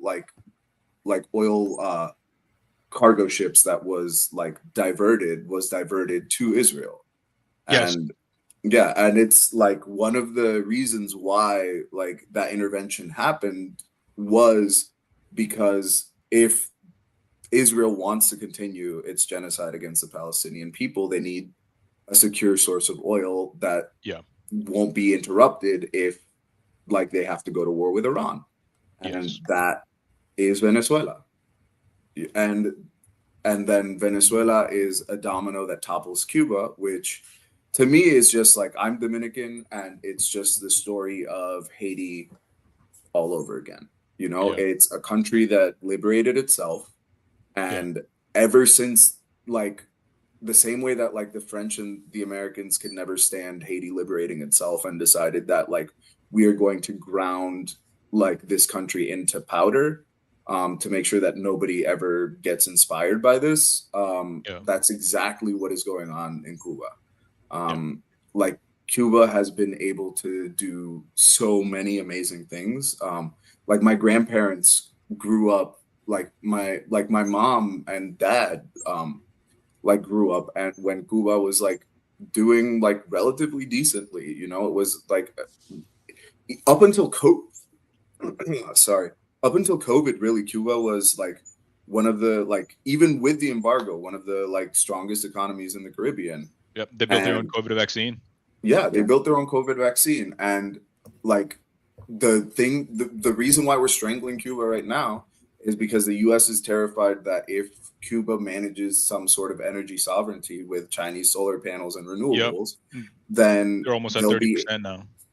they'll be able to do like it'll be an example to the rest of Latin America of what you're able to accomplish even under a like 6-decade-long embargo. Yeah. No. It's, I mean, they've done so much, sending like doctors to Vietnam, Brazil, and like all these other countries. And as you mentioned, under like 60 years embargo, with all the bad shit we've done. I mean, like that embargo is just the beginning. Like actually sending parasites that eat their plants, and Mars, you could definitely probably talk way more about it. But like the bad shit we've done to Cuba, and you read it, and then you go like, this is not like human beings shouldn't be acting like this, you know. They send the most ridiculous propaganda. I mean, I know, Yes. like one of the, oh my God, my dad and I were getting into it the other day over Chile and Allende, and he was saying that Fidel Castro actually ordered for Allende to get killed during the coup, right? So like, there's like this level of propaganda that is so brain rotted in the minds of Cubans who lack the class analysis, who lack the ability to see right the reasons why the conditions exist on Cuba. I mean, I know one of the other like propaganda points that exists is that gay political prisoners are injected with AIDS. Like we're saying that when Guantanamo exists, when Gitmo is right there, right? So like there is such insanity, and just kind of like going back right to like how much Cuba has been able to do, despite the embargo. I mean, like myself, like I was born there. I had to get this. I came to the U.S. around like 2 or 3 years old. By the time of living there, I had to get this emergency surgery on my kidney. That I would later find out if it was done in the U.S., it would have cost my parents, I think, nearly $1 million to get that done for me as like a 2-year-old, and we got it for free. Like I am quite likely like a living and healthy person because of the Cuban healthcare system. Yeah. It's just ridiculous. It's just ridiculous. The United States just cannot stand that Cuba got free, one, and that they clowned their CIA up until almost 1990s. Like they were just making fun of these people, and then the CIA was thinking they were getting like a heads up on it, and the United States just cannot stomach it. You know, it's just the stupidest thing ever. And then Yeah, no, I was gonna say maybe somebody needs to let. I don't know if you've seen it. What's her name? Camilla. Whatever. Yeah. Hey, somebody needs to let her know about like what's actually happening. I think that's like the government has something to do with that. Like, you know, just to like a permission structure, like creating a narrative around it. So she's just falling for it. Well, I mean, it's like, I mean, the CIA, I mean, the levels of their operations are so unfathomable to, like, right, we only know what we know because of what's been released. Like, could you imagine the things that haven't been released to the public? Right. And one of the things that have been released is the setup of these, like, radio stations in Cuba, in Bolivia. They did this as well. That led to the death of Che. They all across South America setting up these radio stations that are allegedly run by people from within the country, and they're run from like off the shore of Florida, and spilling out like all these fake stories talking about people's resistance and to the communist regimes, and about all these horrible things that the regimes are doing, again, like under the assumption that this is like from people who belong to the country, when it is literally just some CIA operative off the coast of Miami. Right. So like the level of propaganda and intervention is so deep to levels that we genuinely cannot even consider because of the things that they potentially haven't even released to the public. Yeah. And one of the things that frustrates me so much about diaspora politics here in the US is that like there's that like identity politics seeps in like one of the most insidious ways, and it's like, listen to Venezuelans, and it's like the only Venezuelans that you're going to be able to hear are folks that have been absolutely inundated. Like, I don't know if you've ever like seen the types of takes that like Telemundo and like all of the Spanish language news channels that you can get in the US put out, but they are incredibly right wing and like very yellow journalism. Super right wing. And like when like, for example, like Marco Rubio and like the Fanjul brothers, Little right? Marco. Like these are some of the people that are most like rabidly like enthusiastic about like the like collapse of the Cuban government. They got sanctioned for like using slavery on sugar plantations, the Fanjul brothers, in 2023. In the sugar plantations that are right outside my hometown in the Dominican Republic.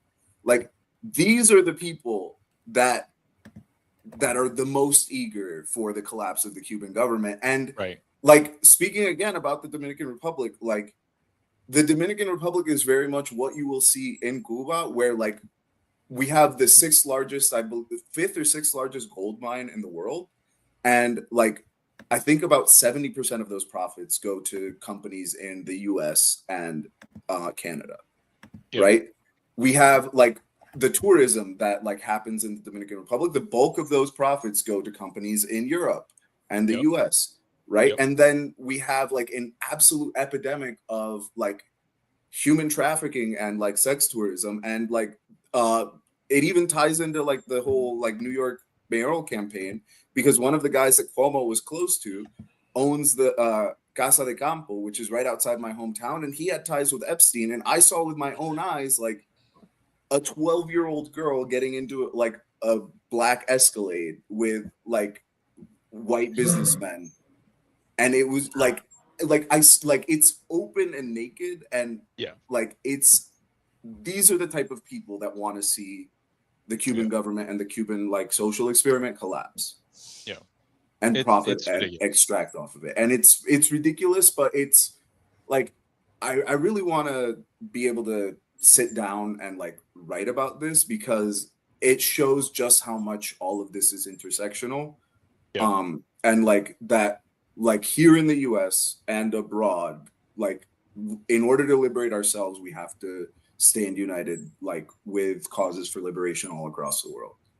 Like without any hesitation. You guys have a newsletter, don't you? We do have a newsletter. Should start publishing it there, man. Every week. Propaganda, just toss it out there.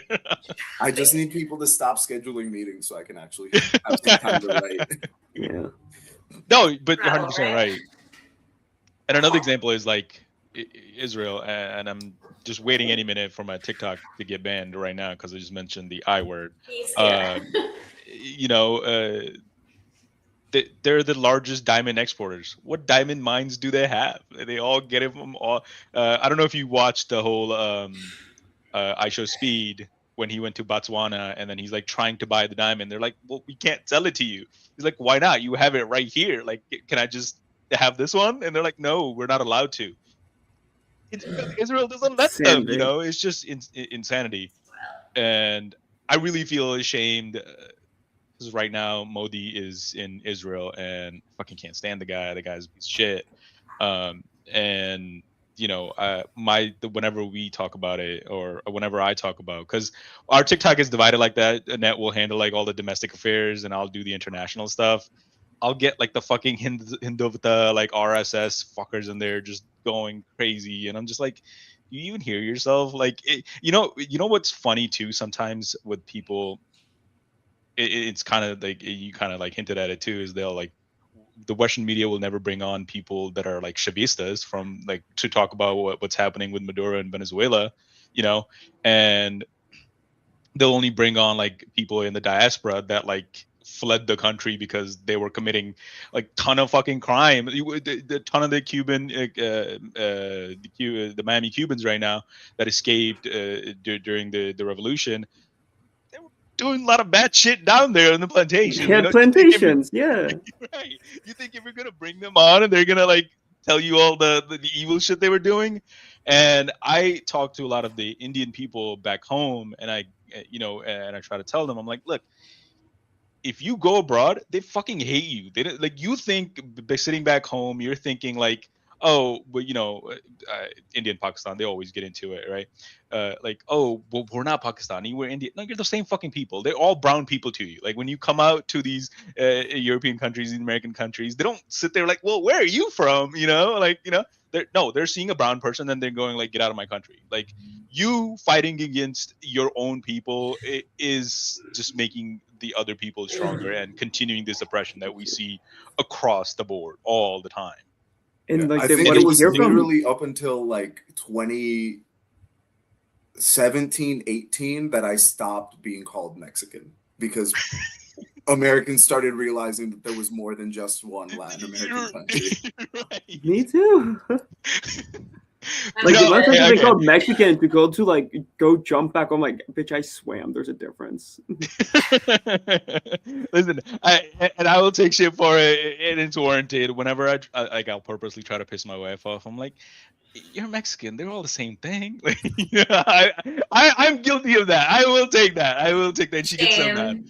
I will take the guilt on that one, but it's just ridiculous. The how entrenched the propaganda by the U.S. and the Western nations, the imperial core really is, and it's just ridiculous. With what I'll is say happening to I feel like I'm still kind of struggling with it. It's hard for me to be like, oh, I'm Yeah, not going to listen we have to a white people. person here too, Right. Well, that I'm trying. Okay. Sorry. I'm trying to say, like, it's hard for me to be like, oh, I can't listen to the people of the diaspora because they're like brainwashed or whatever. That feels inherently racist to say. No, You I know? don't think it is. I don't think it is. When the diaspora, like, okay, so like as a Cuban, and like, and at that, I'm a white Cuban. Like, there's that too, right? They'll say the most genocidal things about our home country. Be like, yeah, no, I want like speaking with my father, speaking with other family members of mine, other Cubans that I know that are more reactionary and right wing. They'll be like, yeah, we want bombs to strike Cuba. We want them to do the coup to Cuba, what they did to Venezuela. They want militancy from the U.S. They don't care how many people die in the process of it, because at least for them, right? And this is where like the whiteness comes in. They want to be white. They want to be seen as white. They want to be accepted into the in group. So because the in group, right, how they operate is on violence and only through violence, they believe that the only way they can get accepted is if they then support the violence. Like my dad, I feel like he's completely renounced his Cubanness. Like he's completely renounced his Hispanic heritage. The fact, like he has no pride for our country because in his mind is so like the fascist corruption of like this is all communism and this is the worst thing in the world and we need to eradicate it by any means necessary, no matter who dies in that process. It really is like fascism is a disease. At the end of the day, it is this disease that eats away at your empathy and at your compassion and this desire to just be white and never, but they don't know that, or they refuse to see that they'll never be accepted. And same thing I mean, applies look at to the guy. Sorry, real quick. Like the guy that you guys know that song that like I will vote for Donald Trump. Like yeah, one of the people who wrote that. It is good. It is a certified banger. But one of the people who wrote that song got deported. Yeah. Listen, and when I heard that, I was like, I laughed, but it is sometimes sad too. There was another Colombian lady, right? Like, her son is getting deported. Like, it's sad. It's sad. You want to be like, well, you reap what you sow, but at the same time, it's like there's so many other people that is happening to, right? And it's just right. They're just one I struggle with it. Many who's suffering. Yeah. So, but to go back to your original point, and I don't think it is racist. I think bad is bad, and no matter who says it. But I know it's like a deprogramming thing. Oh, sorry. Marcel, sorry. It's not racist. People, I'm allowing it. And now, like the three of us are saying, you shouldn't listen to.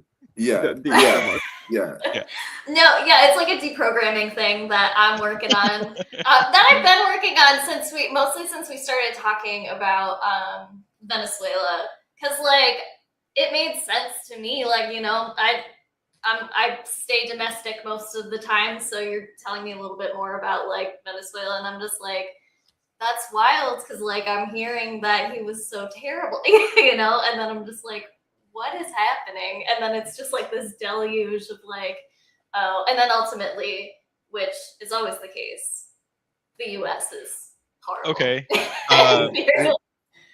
Just one final point for me. I think one really important thing to remember is that like a lot of the way that like these issues are framed is that like this has all happened in a vacuum. Like Yeah.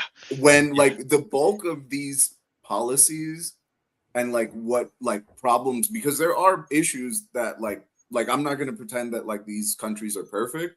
Like there are issues, but the bulk of these issues would be non-issues had it not been for like the crippling sanctions, multiple previous coup attempts against like the governments of Cuba, against the government of Venezuela, against like anybody that tries to build like any sort of socialist or even socialist adjacent government. Like my grandparents lived through a civil war when they were kids because we elected a social democrat. You know, it's like, yeah, like it's like all of these things happen in context, and like, yeah, Venezuela, like there's really bad things that happen in Venezuela, but had it not been for the sanctions, Venezuela wouldn't be in the place that it is today. Cuba wouldn't be in the place that it is today. Like these are all like in large part, not entirely, but in large part, a direct result of American policy. Oh, yeah, 100%. 100%. Yeah. So we have That's our, the part. That's the part I always am like, yeah, that adds up. That adds up. You know.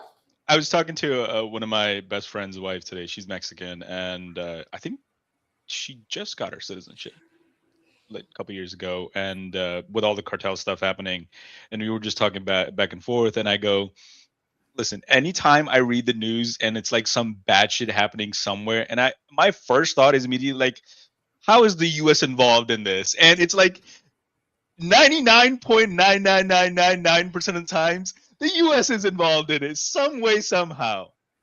But before we move on, we have our resident Trump supporter coming in, and he has something to say, and I want you guys to address it, and I want to see what you guys say. He said, it's so sad to see how many are being deported. Almost as much as Obama deported it. Yeah. Yeah, I mean, yeah. Take it away. Take it away. I agree. Yeah, again, it's Ramadan, so I can't use the precise language that I want to use to talk about Obama, but yeah, it involves. They bring that up as it's a W. Leave, like, you know? they got us. They got us. You didn't get us. Our kryptonite, Obama. Darn. Oh no, the drone striker in chief. Yeah. Right. Yeah. I mean, and I think it just goes back to like this larger talk about like the permission structures that liberals create, right? That where Obama doing the drone strikes, putting kids in cages as well, deporting as many people as he did, right? Like all of these actions that the Trump regime is engaging in are nothing new. It is simply an exacerbation and escalation of policies and practices that have already existed in the US. The fascists don't need to implement any new systems, just turn up the dial on what is already happening. And that is because of what liberals do. I mean, like bringing this to Biden too, right? The genocide started under Biden, was funded by Biden, was funded by the Democrats, and when in the encampments in the spring, these peaceful encampments where students just wanted their universities to divert their funds from Israel so that their tuition dollars don't go to the ongoing genocide in liberal universities, in liberal cities, in liberal states that were brutalized by the police. Yep. Almost 3,000 plus students arrested. Exactly. No, I had a thought and I lost it. Oh yeah, and you kind of mentioned it earlier too.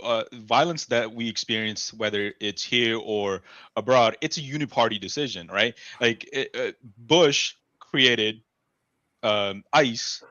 If Bush hadn't created it, Obama would never use it to do all the deportations. Tom Homan, he gave Tom Homan a medal. Like you think you got us, right? Like anything Trump is doing isn't just Trump. Like that's what people fail to realize. It's not just Trump. And then when they say stuff like that, they think like, oh, say something now, you libtard. No, like we fully recognize that like it's the entire system that is evil. Yeah, one of the things that like allows me to like get along with like to a degree with like conservatives and Trump supporters is I'm like, yeah, fuck liberals. I don't like liberals either. Yeah, I hate don't like liberals just as much Democrats as you either. do. Like, fuck Obama, fuck Biden, like Yeah. fuck Clinton, fuck all of them. All of Like it. they can go to hell. Yeah, you're not getting us with that. It's just the stupidest thing. Yeah. The thing they get us, but it's Well, it's just like the definitely- Clinton Epstein thing. Like, Right. yeah, put him in jail. Don't even get me Get 'em. started about what the Clintons were doing in Yeah, Haiti. Like, Yeah. yeah. I mean, going like, back to police militarization, I mean, right? Reagan's whole thing, right? Law and order, increasing the police presence, establishing SWAT units, yada yada. Bill Clinton comes in 1996, allows local police departments to get surplus military gear from the Gulf Wars for free. Yep. It's just, and this is the thing that again, like normies do not realize. You know, when somebody brings up that point, it's just a filter. Like you just got filtered, and it shows that you are not at all educated in what you're saying, and I shouldn't at all take you seriously, because if you were educated and you did know this stuff, you would recognize exactly what Mars just said and exactly what we've been talking about this entire time, that it's one party. It has always been one party. Yeah. My one caveat is, as like coming out of labor, it taught me a lot of patience and it taught me how to listen to people. And none here. Like for me, I'm always deeply fascinated and curious by what like right-wing people think. Like where are these talking points coming from? Why are you saying it? Why does it resonate with you?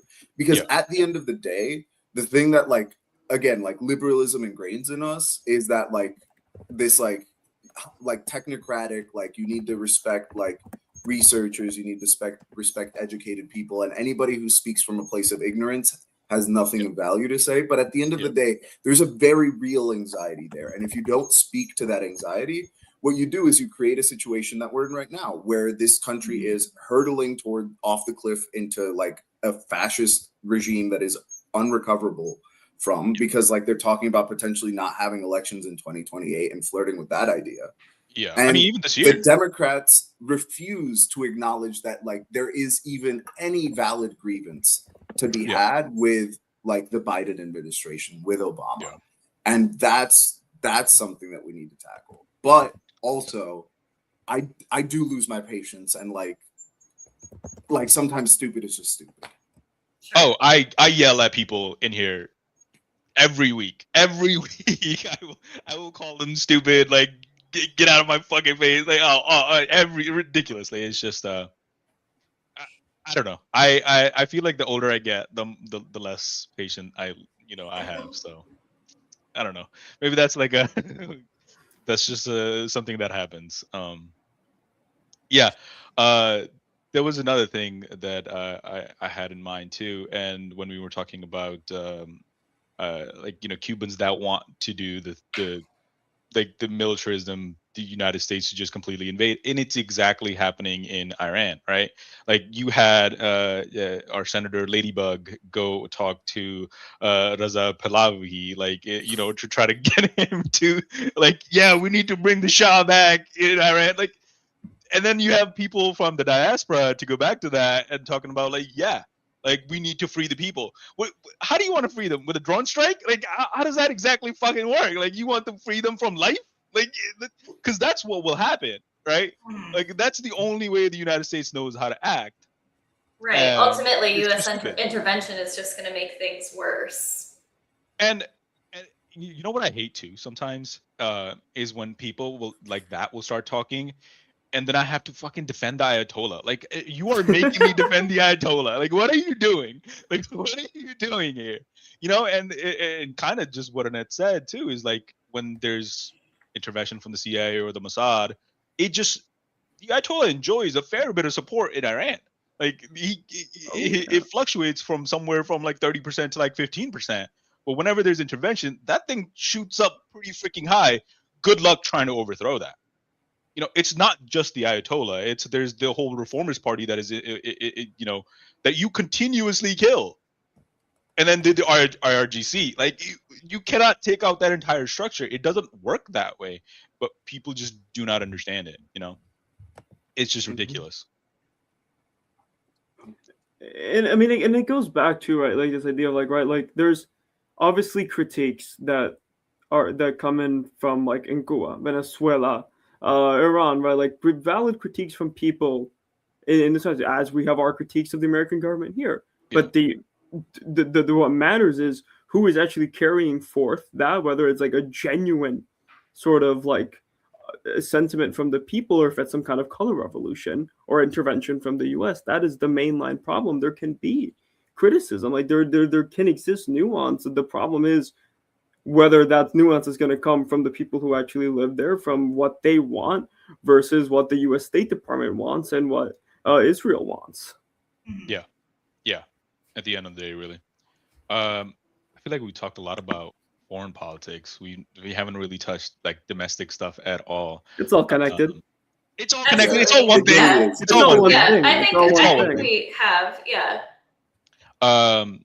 What are your guys' thoughts on what's happening in Texas with the Senate race? You guys leaning one way or the other in the primaries? Oh, Crockett and Tellerico. And Tellerico, yeah. I think Tellerico can definitely have a stronger stance on Israel. I think I think his focus on class and this being about the people versus the elites is really strong. I'm not a fan of Crockett because her politics are not in it. I mean, she's a militarist. She denies the genocide. She defends Israel. She is a corporatist at the end of the day. Like Summer Lee, someone like Summer Lee is what people think Crockett is, right? Like it couldn't be night and day. Yeah. Like Summer Lee, like that is where like if Crockett had Summer Lee's politics, send me in. Right. I'm moving to Texas to go door knock for her. Well, I watched Summer Lee's Working Families Party response to the State of the Union today, and I was like, I would vote for this woman for president right now. I looked up some stuff after about like who she gets donations from and stuff. I'm still on board. Like if she was like Summer Lee, if she was like Ilhan Omar, Rashida Tlaib, it's all for it, right? Like I think there's like this level of like identity politics that's being brought back around Crockett. Yes. Which is again like this like very liberal identity focused politics that is ultimately just going to keep us in the same place, and that's going to lead us to even worse fascists in the future. And Tellerico, I mean, I think the fact that he's focusing on the bottom up, and he's I'm not a fan of harm reduction narrative, at least as like the driving force of things, but he is, and I mean the Republicans are scared shitless over Tellerico, which I think that's where they're like, I mean, you have Republicans coming out and like being like, yeah, you got to support Jasmine Crockett, like that's how you know where you really need to go on. Exactly. Speaking of harm reduction, I have a theory, but we'll talk about it maybe afterwards. Speaking of harm reduction, if 2028 comes around and the Democratic nominee, I think you know where I'm going, is our boy from California, the governor of California. The great Gavin Newsom. What are we thinking? Okay, the question, we need to frame this question differently, because like in the premise of this question, I'm not in Connecticut, so my vote actually has some more sway, and I can't do a protest vote. And if I am in a swing state, I don't have a gun, so I can't just decide to abstain altogether and end it. But in that case, oh God, I don't. I can see the struggle. I can physically see I'm the struggle. voting third party. Yeah, I think right, like the ideal is obviously we don't get to. I mean, it's if there even is an election in 2028. If there like that is actually the real premise here. Like if there's even an election in that year. I mean, it just shows. I can't even. The Democrats, they want Newsom to be the golden boy, and they're gonna stand against, like, Yeah, like I'll even take AOC, right? Even with all of my contentions towards AOC, like I'll take that. Like that to me is an like, at least for now. Okay. 2 years out from there, something that I can live with at least.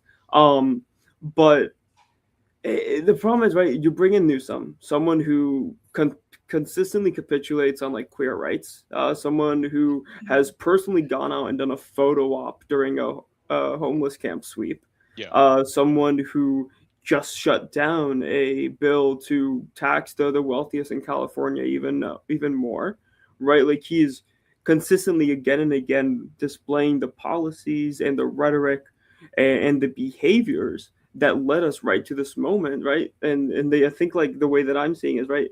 If we have a Newsom in charge, that's how we get Tucker Carlson or Nick Fuentes next time around. Oh yeah, yeah. A vote for Gavin. If Newsom wins the primary in 28 and wins the election, we're getting Hitler Mussolini as president in 32. Like ideological Hitler Mussolini, like because Trump is right. He's a fascist, but he's not an ideological. No.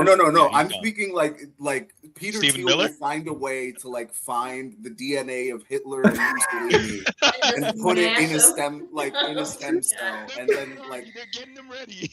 Yeah, and like put it in that like that looks Maxer kid, and then just clavicular. Yeah. Clavicular. I wanted to ask you guys if you guys are aware of clavicular. What? Listen. Clavicular is all Gavin Newsom in. I have this theory, and me and Annette have been I've been kind of saying it.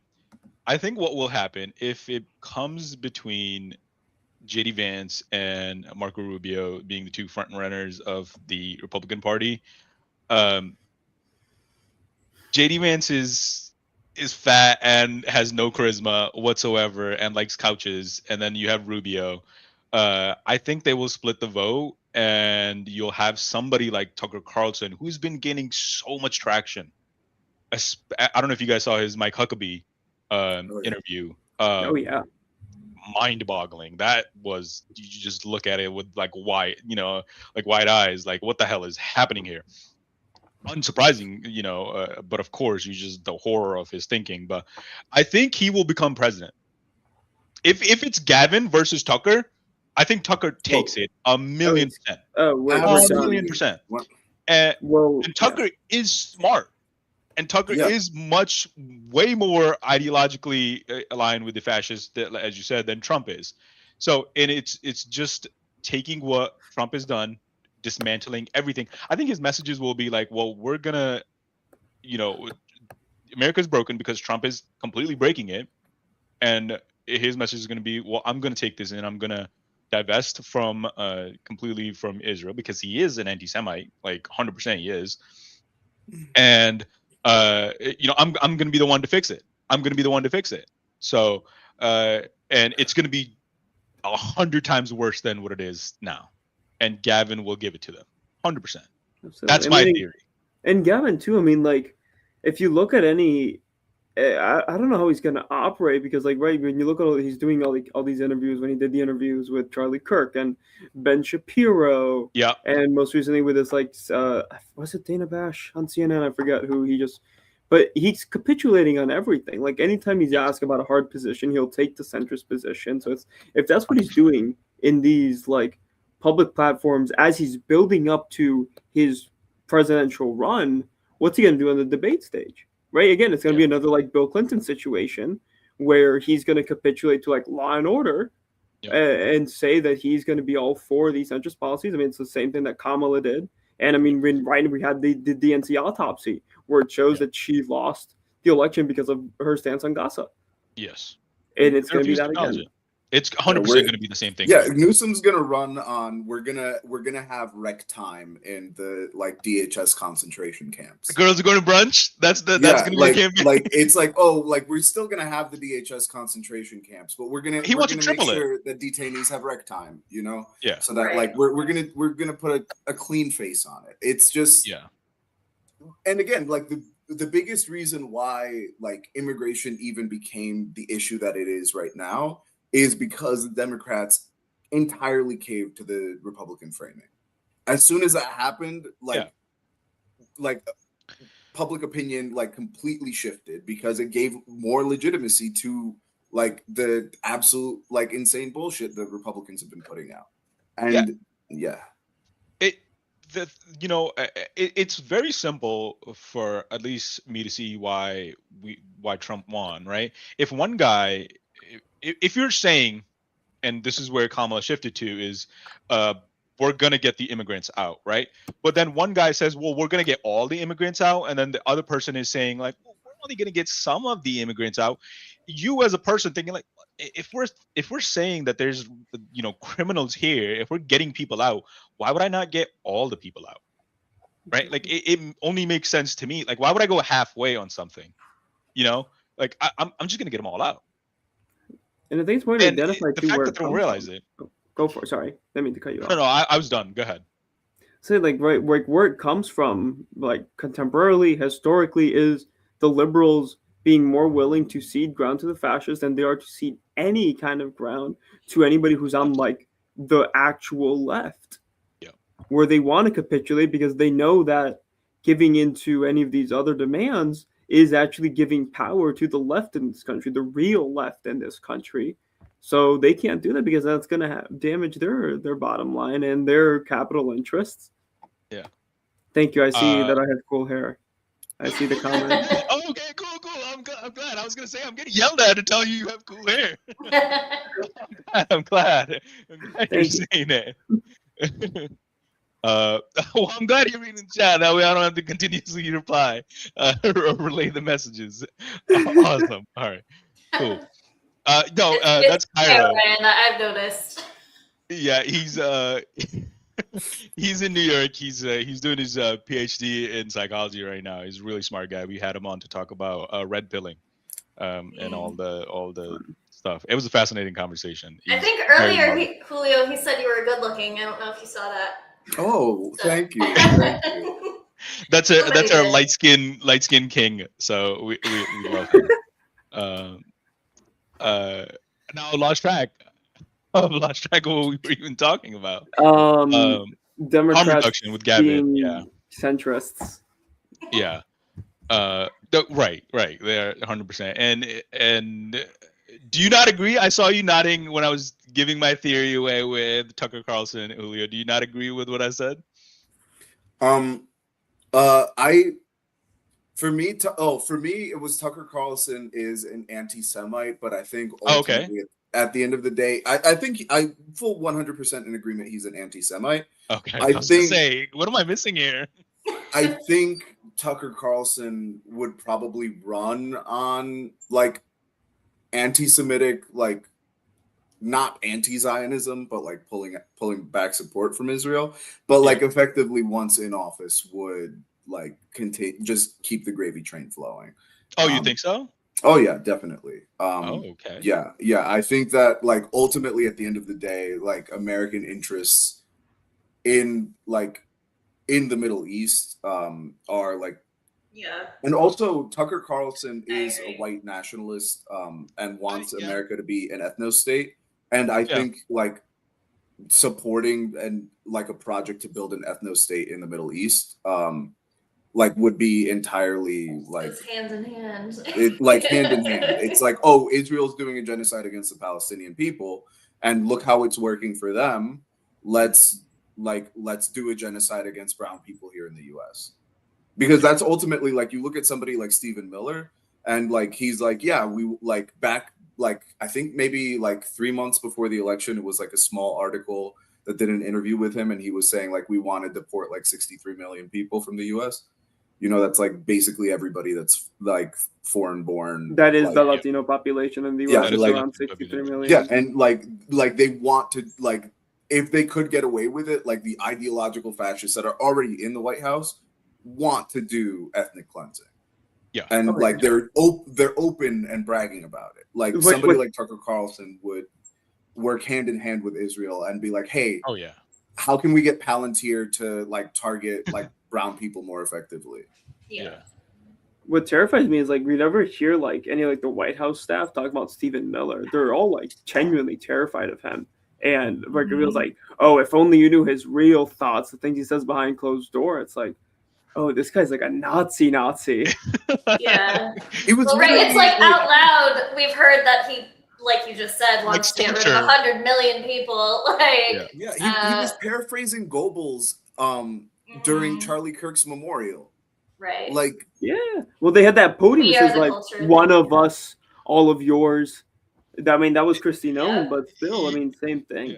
Well, Yeah, yeah, he was he trying to- copyrighted Goebbels' speech, yeah, right? he was, and Yeah. that Goebbels speech was in relation to, I'm forgetting the kid's name, but he was like this 19-year-old that, actually the Nazis wound up like trying to get him killed to turn him into a martyr. Yes. But His yeah, name- yeah, it was that Goebbels speech. I'm blanking on his name, but like he was basically trying to do that with Charlie Kirk, and thank God for Gen Alpha and the Zoomers for memifying. Meme. Yeah, also a banger. Also a banger. Yeah. There's a part 2. Did you guys know that? There's a part 2. I haven't listened to it yet. No. There's a No. part 2. That's crazy. Usually the sequels aren't as good. So. The next Yeah, I mean, generation is so unserious. And it doesn't help that Erica Kirk is. Oh, Everything yeah. she's doing. Oh yeah, she's killing it. She's She's killing doing great it. optics wise. Like, yeah, go Yeah. get your bag clean. Oh, you know who's getting another person that's getting their back? Candace Owens. We can't forget Candace Owens. Charlie Kirk had superpowers, was turning light One of bulbs the on best and to off. ever do it. Candace is. But it's scary because it goes back to like there's this friend of mine who, oh, not my guys, we're not friends, but he was an old childhood friend of mine, and we've like kind of diverted. But like he'll post like Candace Owens clips on like a story, and like I could see him like he's becoming more and more Christian, and with that he's also becoming more and more anti-Semitic. And he's posting like Candace Owens and stuff. And I'm like, buddy, you're going down a really bad path here. Like, yeah, I'm like, please don't walk this line. Just talk with me. I will set you straight. But like just the dangerousness, right, of Candace Owens, of Tucker Carlson, Yeah. Fuentes to a lesser extent because he's a little. I was gonna bring up Fuentes. He's a I little was too gonna into talk the about it. memes right now.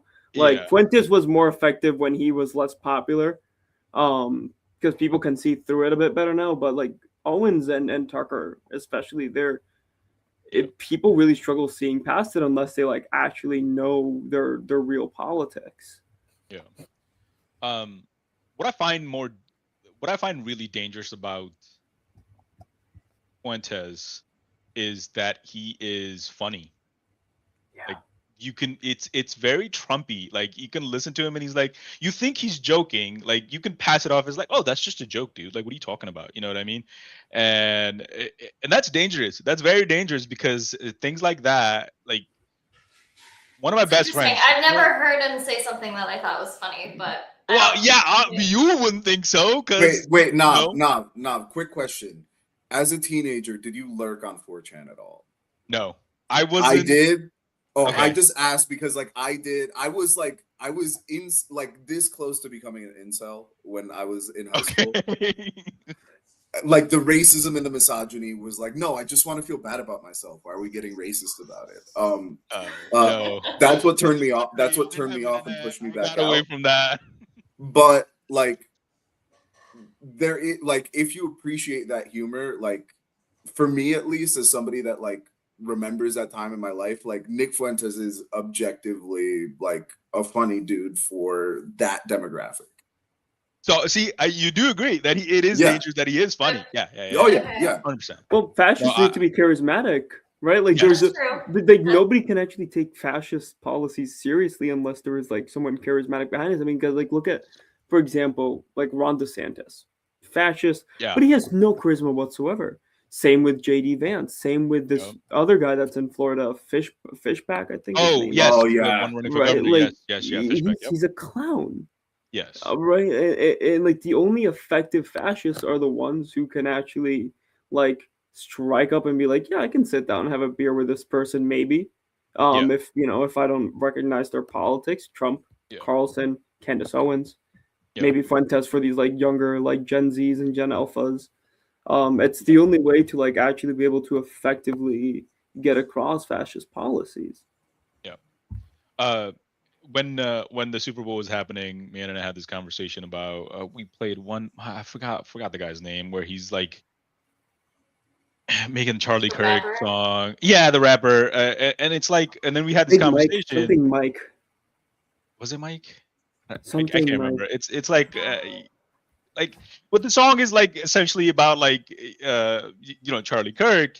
My point was like, they have no art, they have no culture. Like, you can't listen to that song kicking it back with your boys and drinking a beer. You know what I mean? You could do that with Bad Bunny. You can go if I don't understand Spanish at all, but I can go dance to Bad Bunny. I listen to Bad Bunny all the time, and I have a good time doing it. But you think I'm doing that with like blasting "We Are Charlie Kirk"? Like, no, Well, nothing's happening there. Okay. We Are Charlie That's Kirk. certified. That's a certified. I'm We not Are listening with my Charlie boys. I'm doing that for the memes, you know. Yeah, I mean, There's a no lot art of these to like culture. right wing like musicians or whatever, they're just like wannabe rappers too. Yeah. So like the Always. irony of that too is Yeah. Yeah. the other racism and then just stealing The from one black culture. guy- That one guy that's talking about like, I'm standing tall, but he's like 5'4". Like, Yeah. Are you standing tall, brother? Like, what's happening here? Listen, I'm not gonna be ableist, but if you're a MAGA and Nazi, you get it. Oh Dark yeah, World. woke too. We're allowed to body shame fascists a little bit. Yes. Being a short man is not a disability. Like, it's not ableist. No, I literally, They turn it into. I Are you sure? I think I tweeted like one time, and I was mocking Ben Shapiro for being short, and then like somebody like slipped into my replies and was like, "Oh, like you shouldn't body shame people for being short." And that's when I was like, you know what? No, this was before Elon Twitter, and I was like, no, I'm We have done. to That was when I draw was a done line with woke somewhere. one. Yeah, we can I never bring would back woke argue- one. Yeah. I would argue that it is a disability. Like, you can't reach. You don't have the ability to reach the top shelf. Oh my god. You're missing an ability. It's essentially is a disability. But yeah, no. Woke How 2 tall are is you? kicking. No, I'm kidding. Taller than you, rather. So, no, yeah, I lost track of what we were even talking about. But Yeah, the uncharisma or like the charisma yes, the of some of these charisma. fascists. Yes. Yeah. They have no art. They have no culture. You can only feed into hate for so long before you go, man, this is just like eating me alive. Like, I can't hate people this much. We're not built for it. Like from our earlier conversation, people aren't built for hate all the time. People get scared and they fall down the wrong path. But we're not built for that. I mean, and you Yeah, see I like also in the amount think- of people that are. Oh, sorry. Go ahead, Julio. Yeah, no, I also think that like I like reading a lot about fascist history. The appeal that fascists have is to that person that's like That's a bit, funny like- thing to say. The appeal. like the appeal that fascism has is to like the little guy, like the little guy, quote unquote, but he's like really a petite bourgeois, like business owner. Or like a fail son, where like he's like down and out, not charismatic, like feels like the world is like owes something to him, but grew up in a time where like the dream that was sold to him like is no longer achievable. And that's like Hitler was a weird guy. Like like outside of like the Hitler stuff, like if you look at like Hitler before like he went to like became a Nazi, he was basically a 4chan incel guy. If he was around today, he was wearing leather pants, whipping dogs like on a first date with like insanely esoteric, like insanely like they're just weird people. Like Stephen Miller is like about as charismatic as a lot of these fascists were. Yeah. No, and thank God, right? Like, could you imagine if like Stephen Miller had the charisma of someone like Tucker Carlson, right? Like Stephen Miller, like you hear him talk and he just sounds like he's whining all the time, and he's like trying to make himself like the bigger man, even though like didn't his wife get cucked by Elon Musk? Yes, I was just thinking that. I'm like, you getting cucked by Elon of all people? Of all people, the man who got rejected from the Epstein Island ended up cucking Stephen Miller's wife. and again, like it goes back, right? Like there's only so much like they can do against like undocumented, well, any kind of immigrants. There's only so much that they can do towards like trans Americans. There's only so much of the culture war that they can ride on before people start like being like, okay, well, I still can't afford healthcare. I still can't afford groceries. My wages are not going up. My boss is making so much more than me. And I mean, we see like the Trump base is shrinking. It is like, right, like it was a solid 30 to 40. Now we're looking at maybe like 20% of the people are like hardcore Trumpers. My brother was a Trump voter back in 2024, and now he's like, this is like, I like what is going on. That friend that I brought up earlier, when he's going down the Candace Owens route, I will say he is actually very anti-ICE. And is actually anti-Trump now. And I've had a lot of debates with him leading up to the election and trying to warn him. And he's come back to me like recently in this path. It's like, you were right about everything. Right. So like people are starting to see, and right. And that's where like DSA, kind of bringing this back to DSA, to the left, to socialists and generals and organizers, like the one silver lining of what Trump is doing and all of these horrendous indignities that he is committing is that it is opening up the cracks. It is allowing people to see the reality of what the American political system is.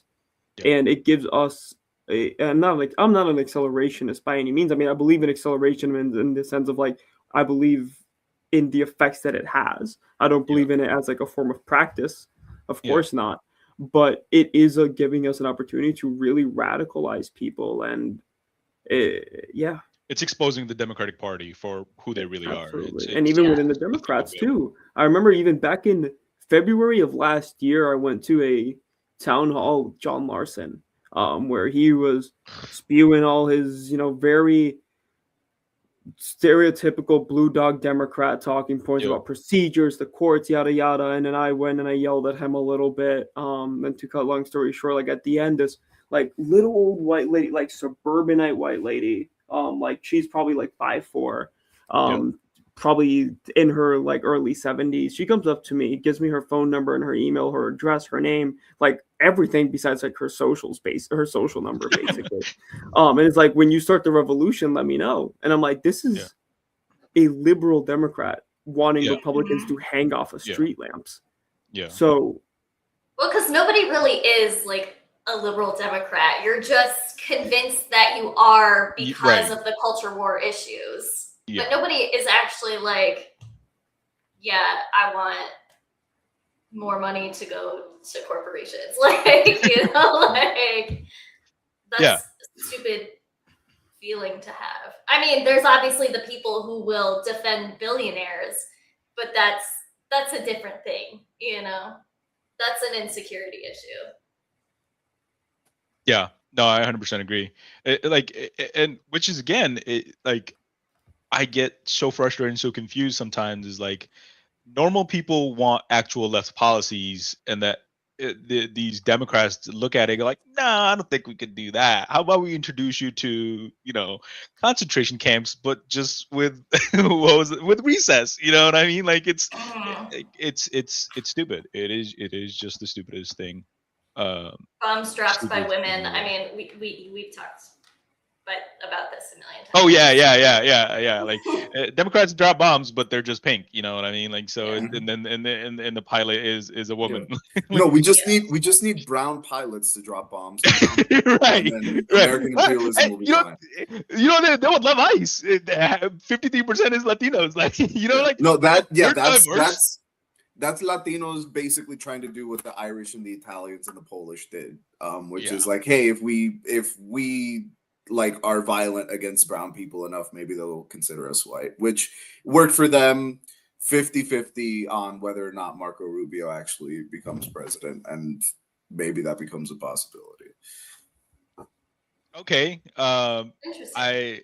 I'm a little bit more pessimistic on the Latinos not being able to become white down the line. I think it's something that actively has to be resisted by the Latin American population. So you think Marco Rubio can become president? You don't think he'll have the same effect as Vivek? Like when he was talking to Laura Ingraham, like I like your policies, but you're Indian. Not necessarily Marco Rubio specifically, but a Marco Rubio like archetype. Like I do think that the first like president to speak fluent Spanish natively will be a Republican.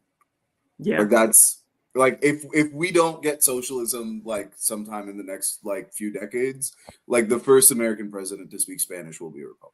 Like I feel the same way about the first woman president if we ever have one. That's where I was gonna go. I think it will come from the Republican Party. The first woman will be from the Republican Party. Yeah. I mean, look at again, like we think about like Candace Owens. Nick Fuentes is half Mexican, right? Like they shouldn't technically like by our understanding of Nazism and gay, fascism, and gay, that too, and an incel.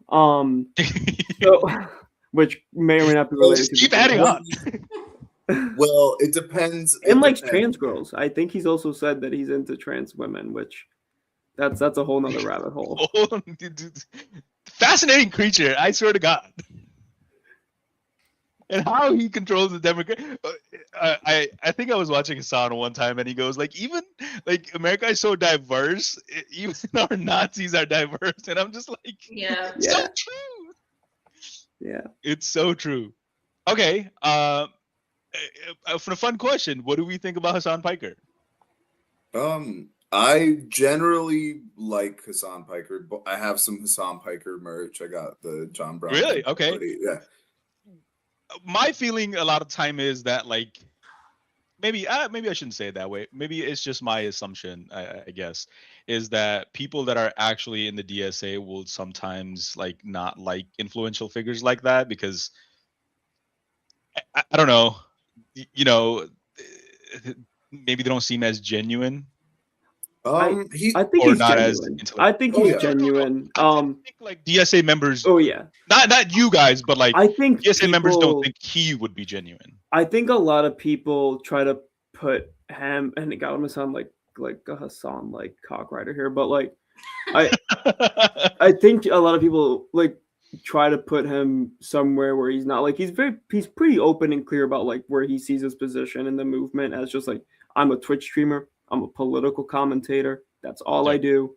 Like, don't try to put me in another box, right? And like he'll say that pretty consistently, and I think that's where maybe like a lot of the contentions from some of like the more ultras come from, is where they'll try to put him in like a different place when he already recognizes his audience and like the goals that he's trying to aim towards. And like, I mean, like talking about my conversion from like a conservative to like a libertarian to then like an anarchist to now like I guess like I don't know, Marx. I don't care about labels, but yeah, it started with like Hassan was part of that. Like that was part of what opened me up to leftist politics, and he is bringing a lot of people into leftist politics. I mean, you think about that one podcast with those two Oklahoma. I've had it right, where these are liberal white women who are basically.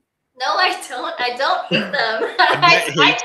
I'm I think their intro is cringy. That's it. Otherwise, I like them. I watch them all the time. But their politics are increasingly becoming more socialist, or at least openly socialist, the more that they engage in with people like Hassan, right? So I think he serves a very specific purpose in the movement, and I think we judge it from there. And obviously, maybe I have my contentions and my criticisms when they arise, but like, I don't know. I mean, he's doing good, I think, for like the visibility of socialism for the most part. Yeah, I think, and I also think that like as somebody that came through, like again, like I was very incel adjacent. Like I like full contact sports. I did wrestling in high school. I wished ultimate frisbee was a full contact sport. That would be so much more fun. As like somebody that like likes that dude bro aesthetic, I think he's a good gateway to the left and leftist politics. The one like caveat, which is like I think is just like the caveat of like any politics generally, is that like ultimately like the real politics happens in the streets, of course, and like social media is a place for us to get our message out, but like if you want to organize, like not everybody can be like a media figure. Like you need to like stop arguing with people online Yeah. and get organized. And I think that Hassan also does a good time doing that, because I think that like there's a lot of people that like are leftists online, and it would serve them well to actually meet with other people who are leftists that slightly disagree with them and learn how to work together, and also learn how to talk to normal people, because like I've met quite a few younger people that are very enthusiastic, but like at the end of the day they're like, oh well, no, it's like the revolution is going to be me and my 15 friends. And it's like okay, right. Okay, sure. But like in my opinion, like if you are a socialist and you are not in an organization, which organization you choose, that's up to you. Whether that's PSL, whether that's DSA, whether that's some other socialist organization, fine, so long as they're doing good work. But like if you are a leftist and you are not organized, you are just a liberal. Yeah. If you're not ready for the long march, then it's not happening on Twitter. Hey, absolutely. These people that like the people that chirp the most are the ones who do the least at the end of the day, right? Like 100%. These online leftists, like a lot of these ultras, and like sure, like yeah, you know, your head's in the right place, but what are you doing? Yeah.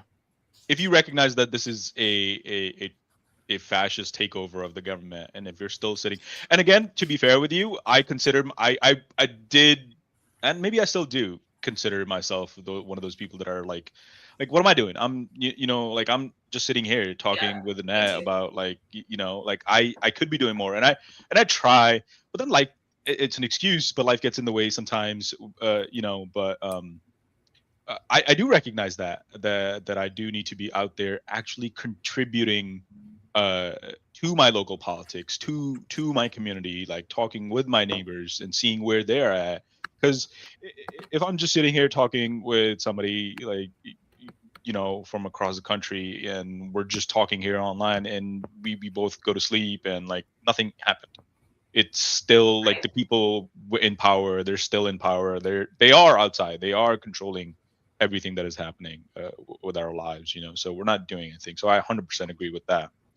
But I mean, like, I think, you know, there's a little bit more nuance to that, right? Like, there is like, we all have our place, right? We all have our like our skill sets that we use to the best of our abilities. Like, if you're good at media, if you're good at, if you're a good communicator, right, a good podcast host, right, like that something that you can use to bring visibility, then that is a useful skill, right? Like going back to Hassan, that is his skill. It is political commentary, and that is it, right? And that's the purpose that he serves. Meanwhile, like people like me and Julio and others are on the ground organizing. Like we all have our roles and our place in the revolution, in building the movement. And what matters is, you know, what you do, but also doing things that you're good at and that are actually going to move it forward in whichever way it does. We can't all be doing the same thing.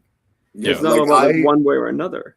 Yeah, like I'm a decent organizer. Couldn't make a graphic to save my life. You asked me to sit down and like and write a fleshed out campaign plan as a volunteer, and not like pay me for it. My ADHD is gonna like get me off the like. I'm just not like there's like I have a very particular like place where I found my niche that I'm pretty decent at. But like everybody has their thing. You know, I'd be a terrible politician. I don't have the patience for it. I'd start yelling at people, and my hairline would recede like 4 feet. Extra strength minoxidil all the time, just saving it. No, flying to Turkey like Eric Adams. I do agree with that, and again, like it comes down to like having people like you guys, the organizers, right? Like the people that are everywhere, and then bringing them all together to organize them into an actual movement. That is very hard. And online leftists don't recognize that. A lot of people don't recognize that, right? Yeah. It's Cairo has quite the case of the sillies today. What is it? I can't stand that guy for as smart as he is. He's just been trolling in chat all night long. Yeah, I was really confused like when I first came in, and I was like, "Oh, is this a Trump supporter?" But no. No, he's not a No. Trump supporter. Oh, one thing I will say is that the DSA that you come across online is Yeah. not the DSA that you're going to come across In person. wherever you are. Yeah.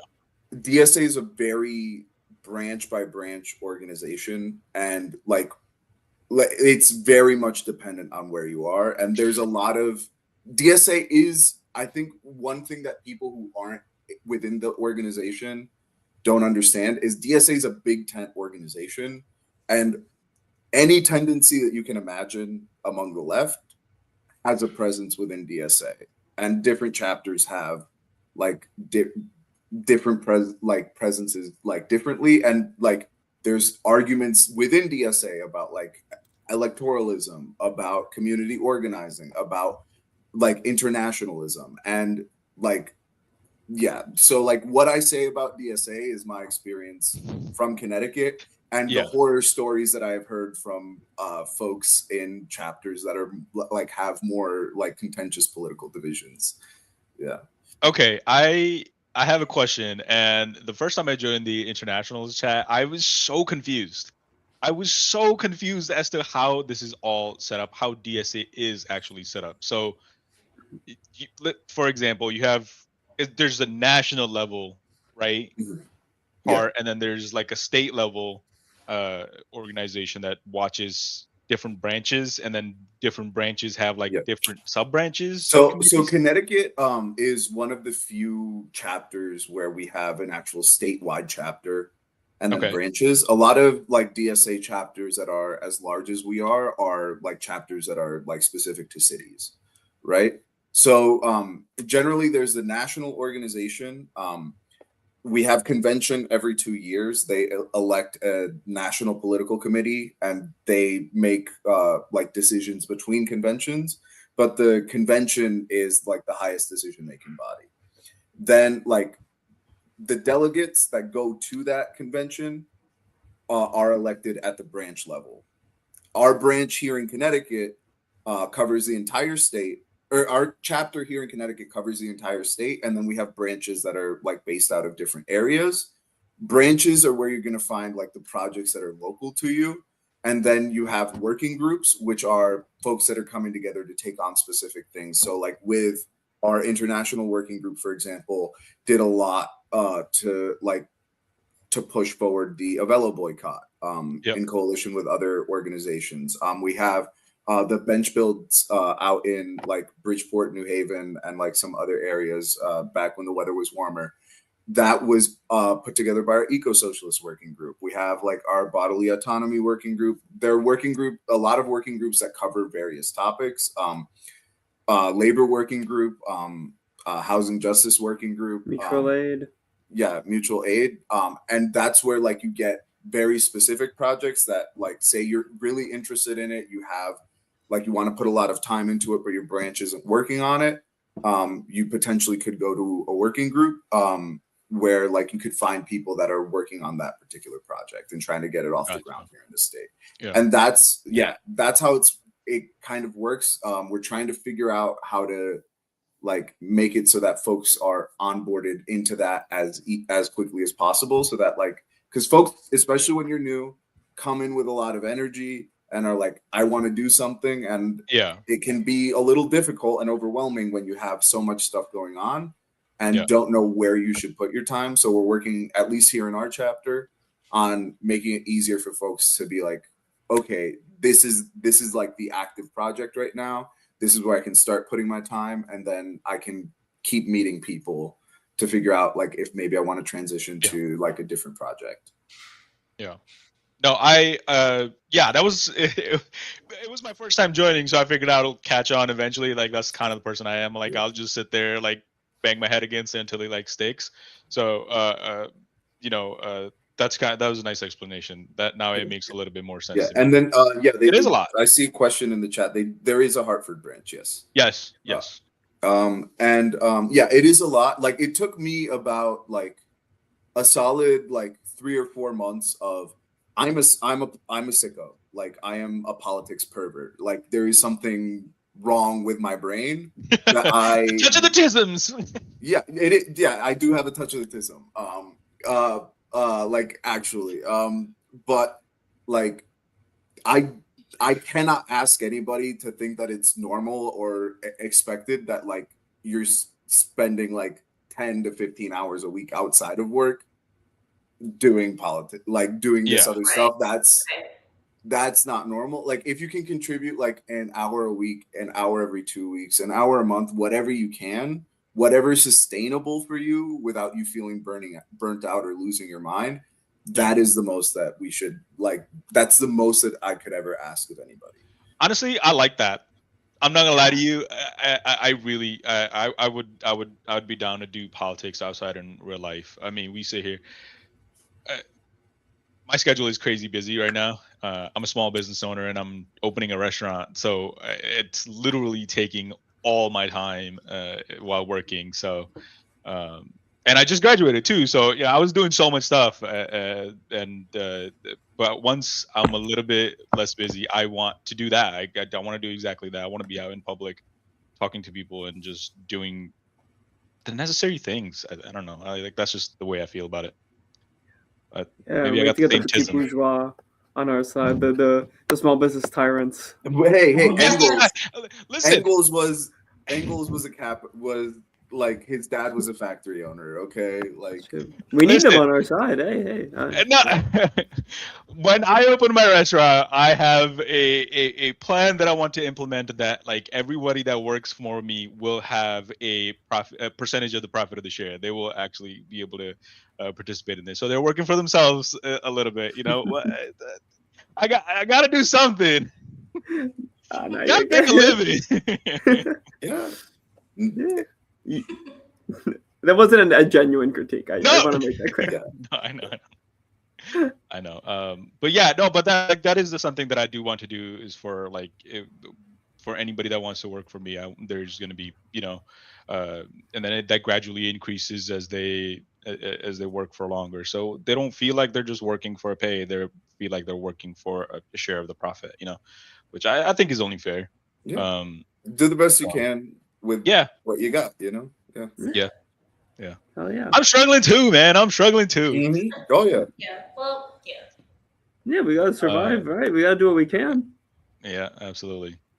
Well, we have kept you guys for almost for 3 so hours. long. Yes, So I'm we so sorry about definitely that. Appreciate the time that you guys have dedicated No, it's just so much fun. Was there anything else that you guys wanted to say, or anything you wanted to? I guess for me, there are. I'm also didn't have enough to eat after I broke my fast, so my brain is a little broken. But if you go to Connecticut DSA's Instagram, you can see all of the like more recent active campaigns and calls to action. That's I believe CTDSA. Yeah. I don't know why. CT.DSA. Yeah, ct.dsa on Instagram. And then the link to join is join.ctdsa.org. And then there's a lot of, right now we're embarking on our anti-ICE campaign, which has like a lot of different projects, whether that's with labor through our labor working group. Our Hartford branch is doing a lot to like do community organizing, as well as our Bridgeport branch. There's a lot of really awesome, exciting stuff going on all over Connecticut. I just can't name every single project because I think we're actually like top 10, top 15 largest DSA chapters in the country. Sure. We're a pretty sizable chapter. We just hit 1,000 like a couple weeks ago. Yeah, I think we're on like probably pushing like 1,200 now. Wow. We're 1% of DSA across the nation. Yeah. Mm-hmm. That's awesome. Yeah, the total DSA just at 100,000, right? Yeah. Yeah, Connecticut DSA punches above its weight. Nice. And we should. We're such a heavy blue state, and as we talked about it all night, like nobody's a liberal. Everybody just wants. Yeah, with extreme wealth inequality and like, yes. I mean, if I start talking about Lamont, we'll be here for another 3 hours. Yes. I am trying we'll eventually try to reach out to Josh Elliott to see Oh, if right he wants on. to come on. Yeah, I want to try to get him on just to see maybe how do you guys feel about him? I haven't looked too deep into him. I think I mean Better I've Lamont. been yeah. I mean Elliott's. I know some of the people who organize campaign teams. I definitely he's no staunch principled socialist, but Yeah. he does believe in like genuinely like he's a good guy from what I've met from him, from what I know of him. And I've talked with him a couple times, but he really does genuinely seem to be fighting for like the working class in Connecticut and doesn't want to capitulate to Fairfield. Yeah. So as long as he hates Fairfield, I think that's good. That's my vote. Yeah. And he's not Ned Lamont, so and he is like pretty strong against like he believes in abolishing ICE. That's what I was thinking too. I'm fairly certain he is an anti-Zionist. I could be wrong. I'm not sure exactly, but I know he's called it a genocide at the very least. Yeah. So does he have the Wait, motion? politics now. We'll see. Does he have the motion? That's another story, right? But at least his politics are good. Yeah, I mean the politicians we have right now, like beggars can't be choosers sometimes, So if somebody's calling for abolishing ICE and calling it a genocide, I feel like I'll take what I get. I can take it, Oh yeah. Take that. The bar's on the ground, right? Yeah, the bar's in the ground. floor, Below the and ground. at least for now, Elliott's kind of clearing it for the gubernatorial race. I'm sorry, say that again. You think he's clearing it? Like the bars. Yeah. Okay. Yeah, I thought you meant he will win. Yeah, like is Elliott my ideal? No. Is he somebody I'd vote for? Probably. If what he needs is to get a lot of this. He needs support from the labor unions. Yeah. The big thing is it's like the labor unions are because Lamont is so vindictive. The labor unions, in order to betray him, or to at least be in opposition to Lamont openly, they need to have a good sense that Elliott has enough like grassroots energy on his own before they can throw their support behind him. Yeah. So it's still only February. Zoran at this time last year was still polling pretty low.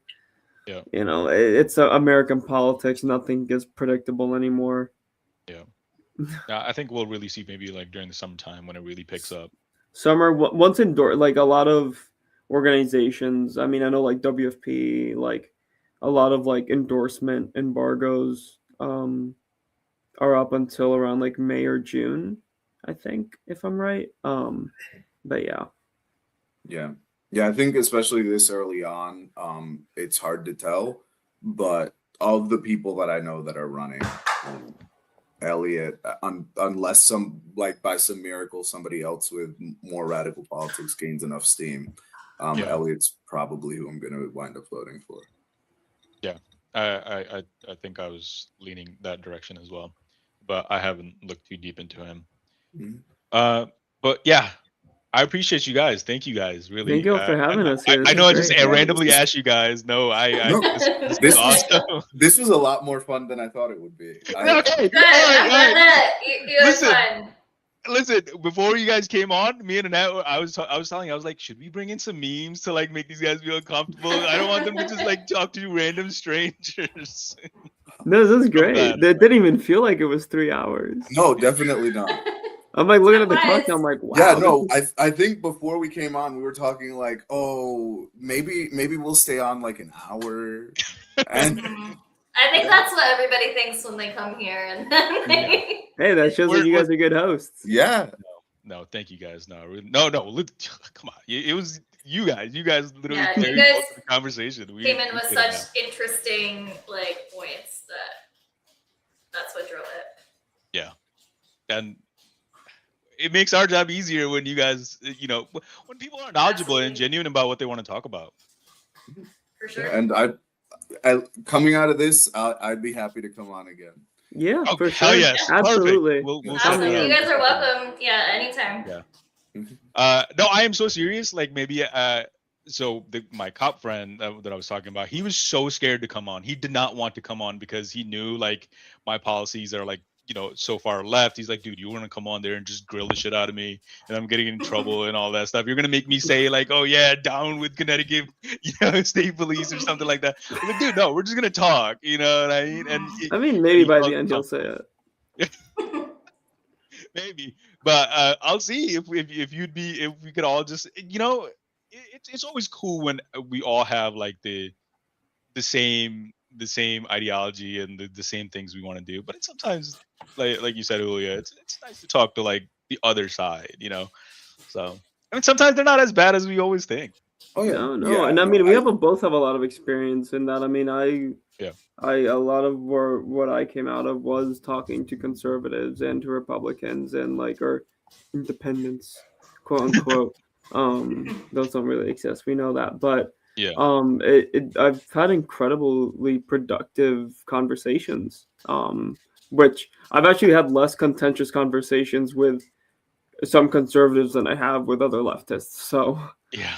Yeah. It's funny like how this that works. infighting is very real, and I've talked to folks for hours and hours who like were like fans of Andrew Tate and like gradually pulled them out of that rabbit hole. So like that's one of my favorite things is talking to like people who disagree with me.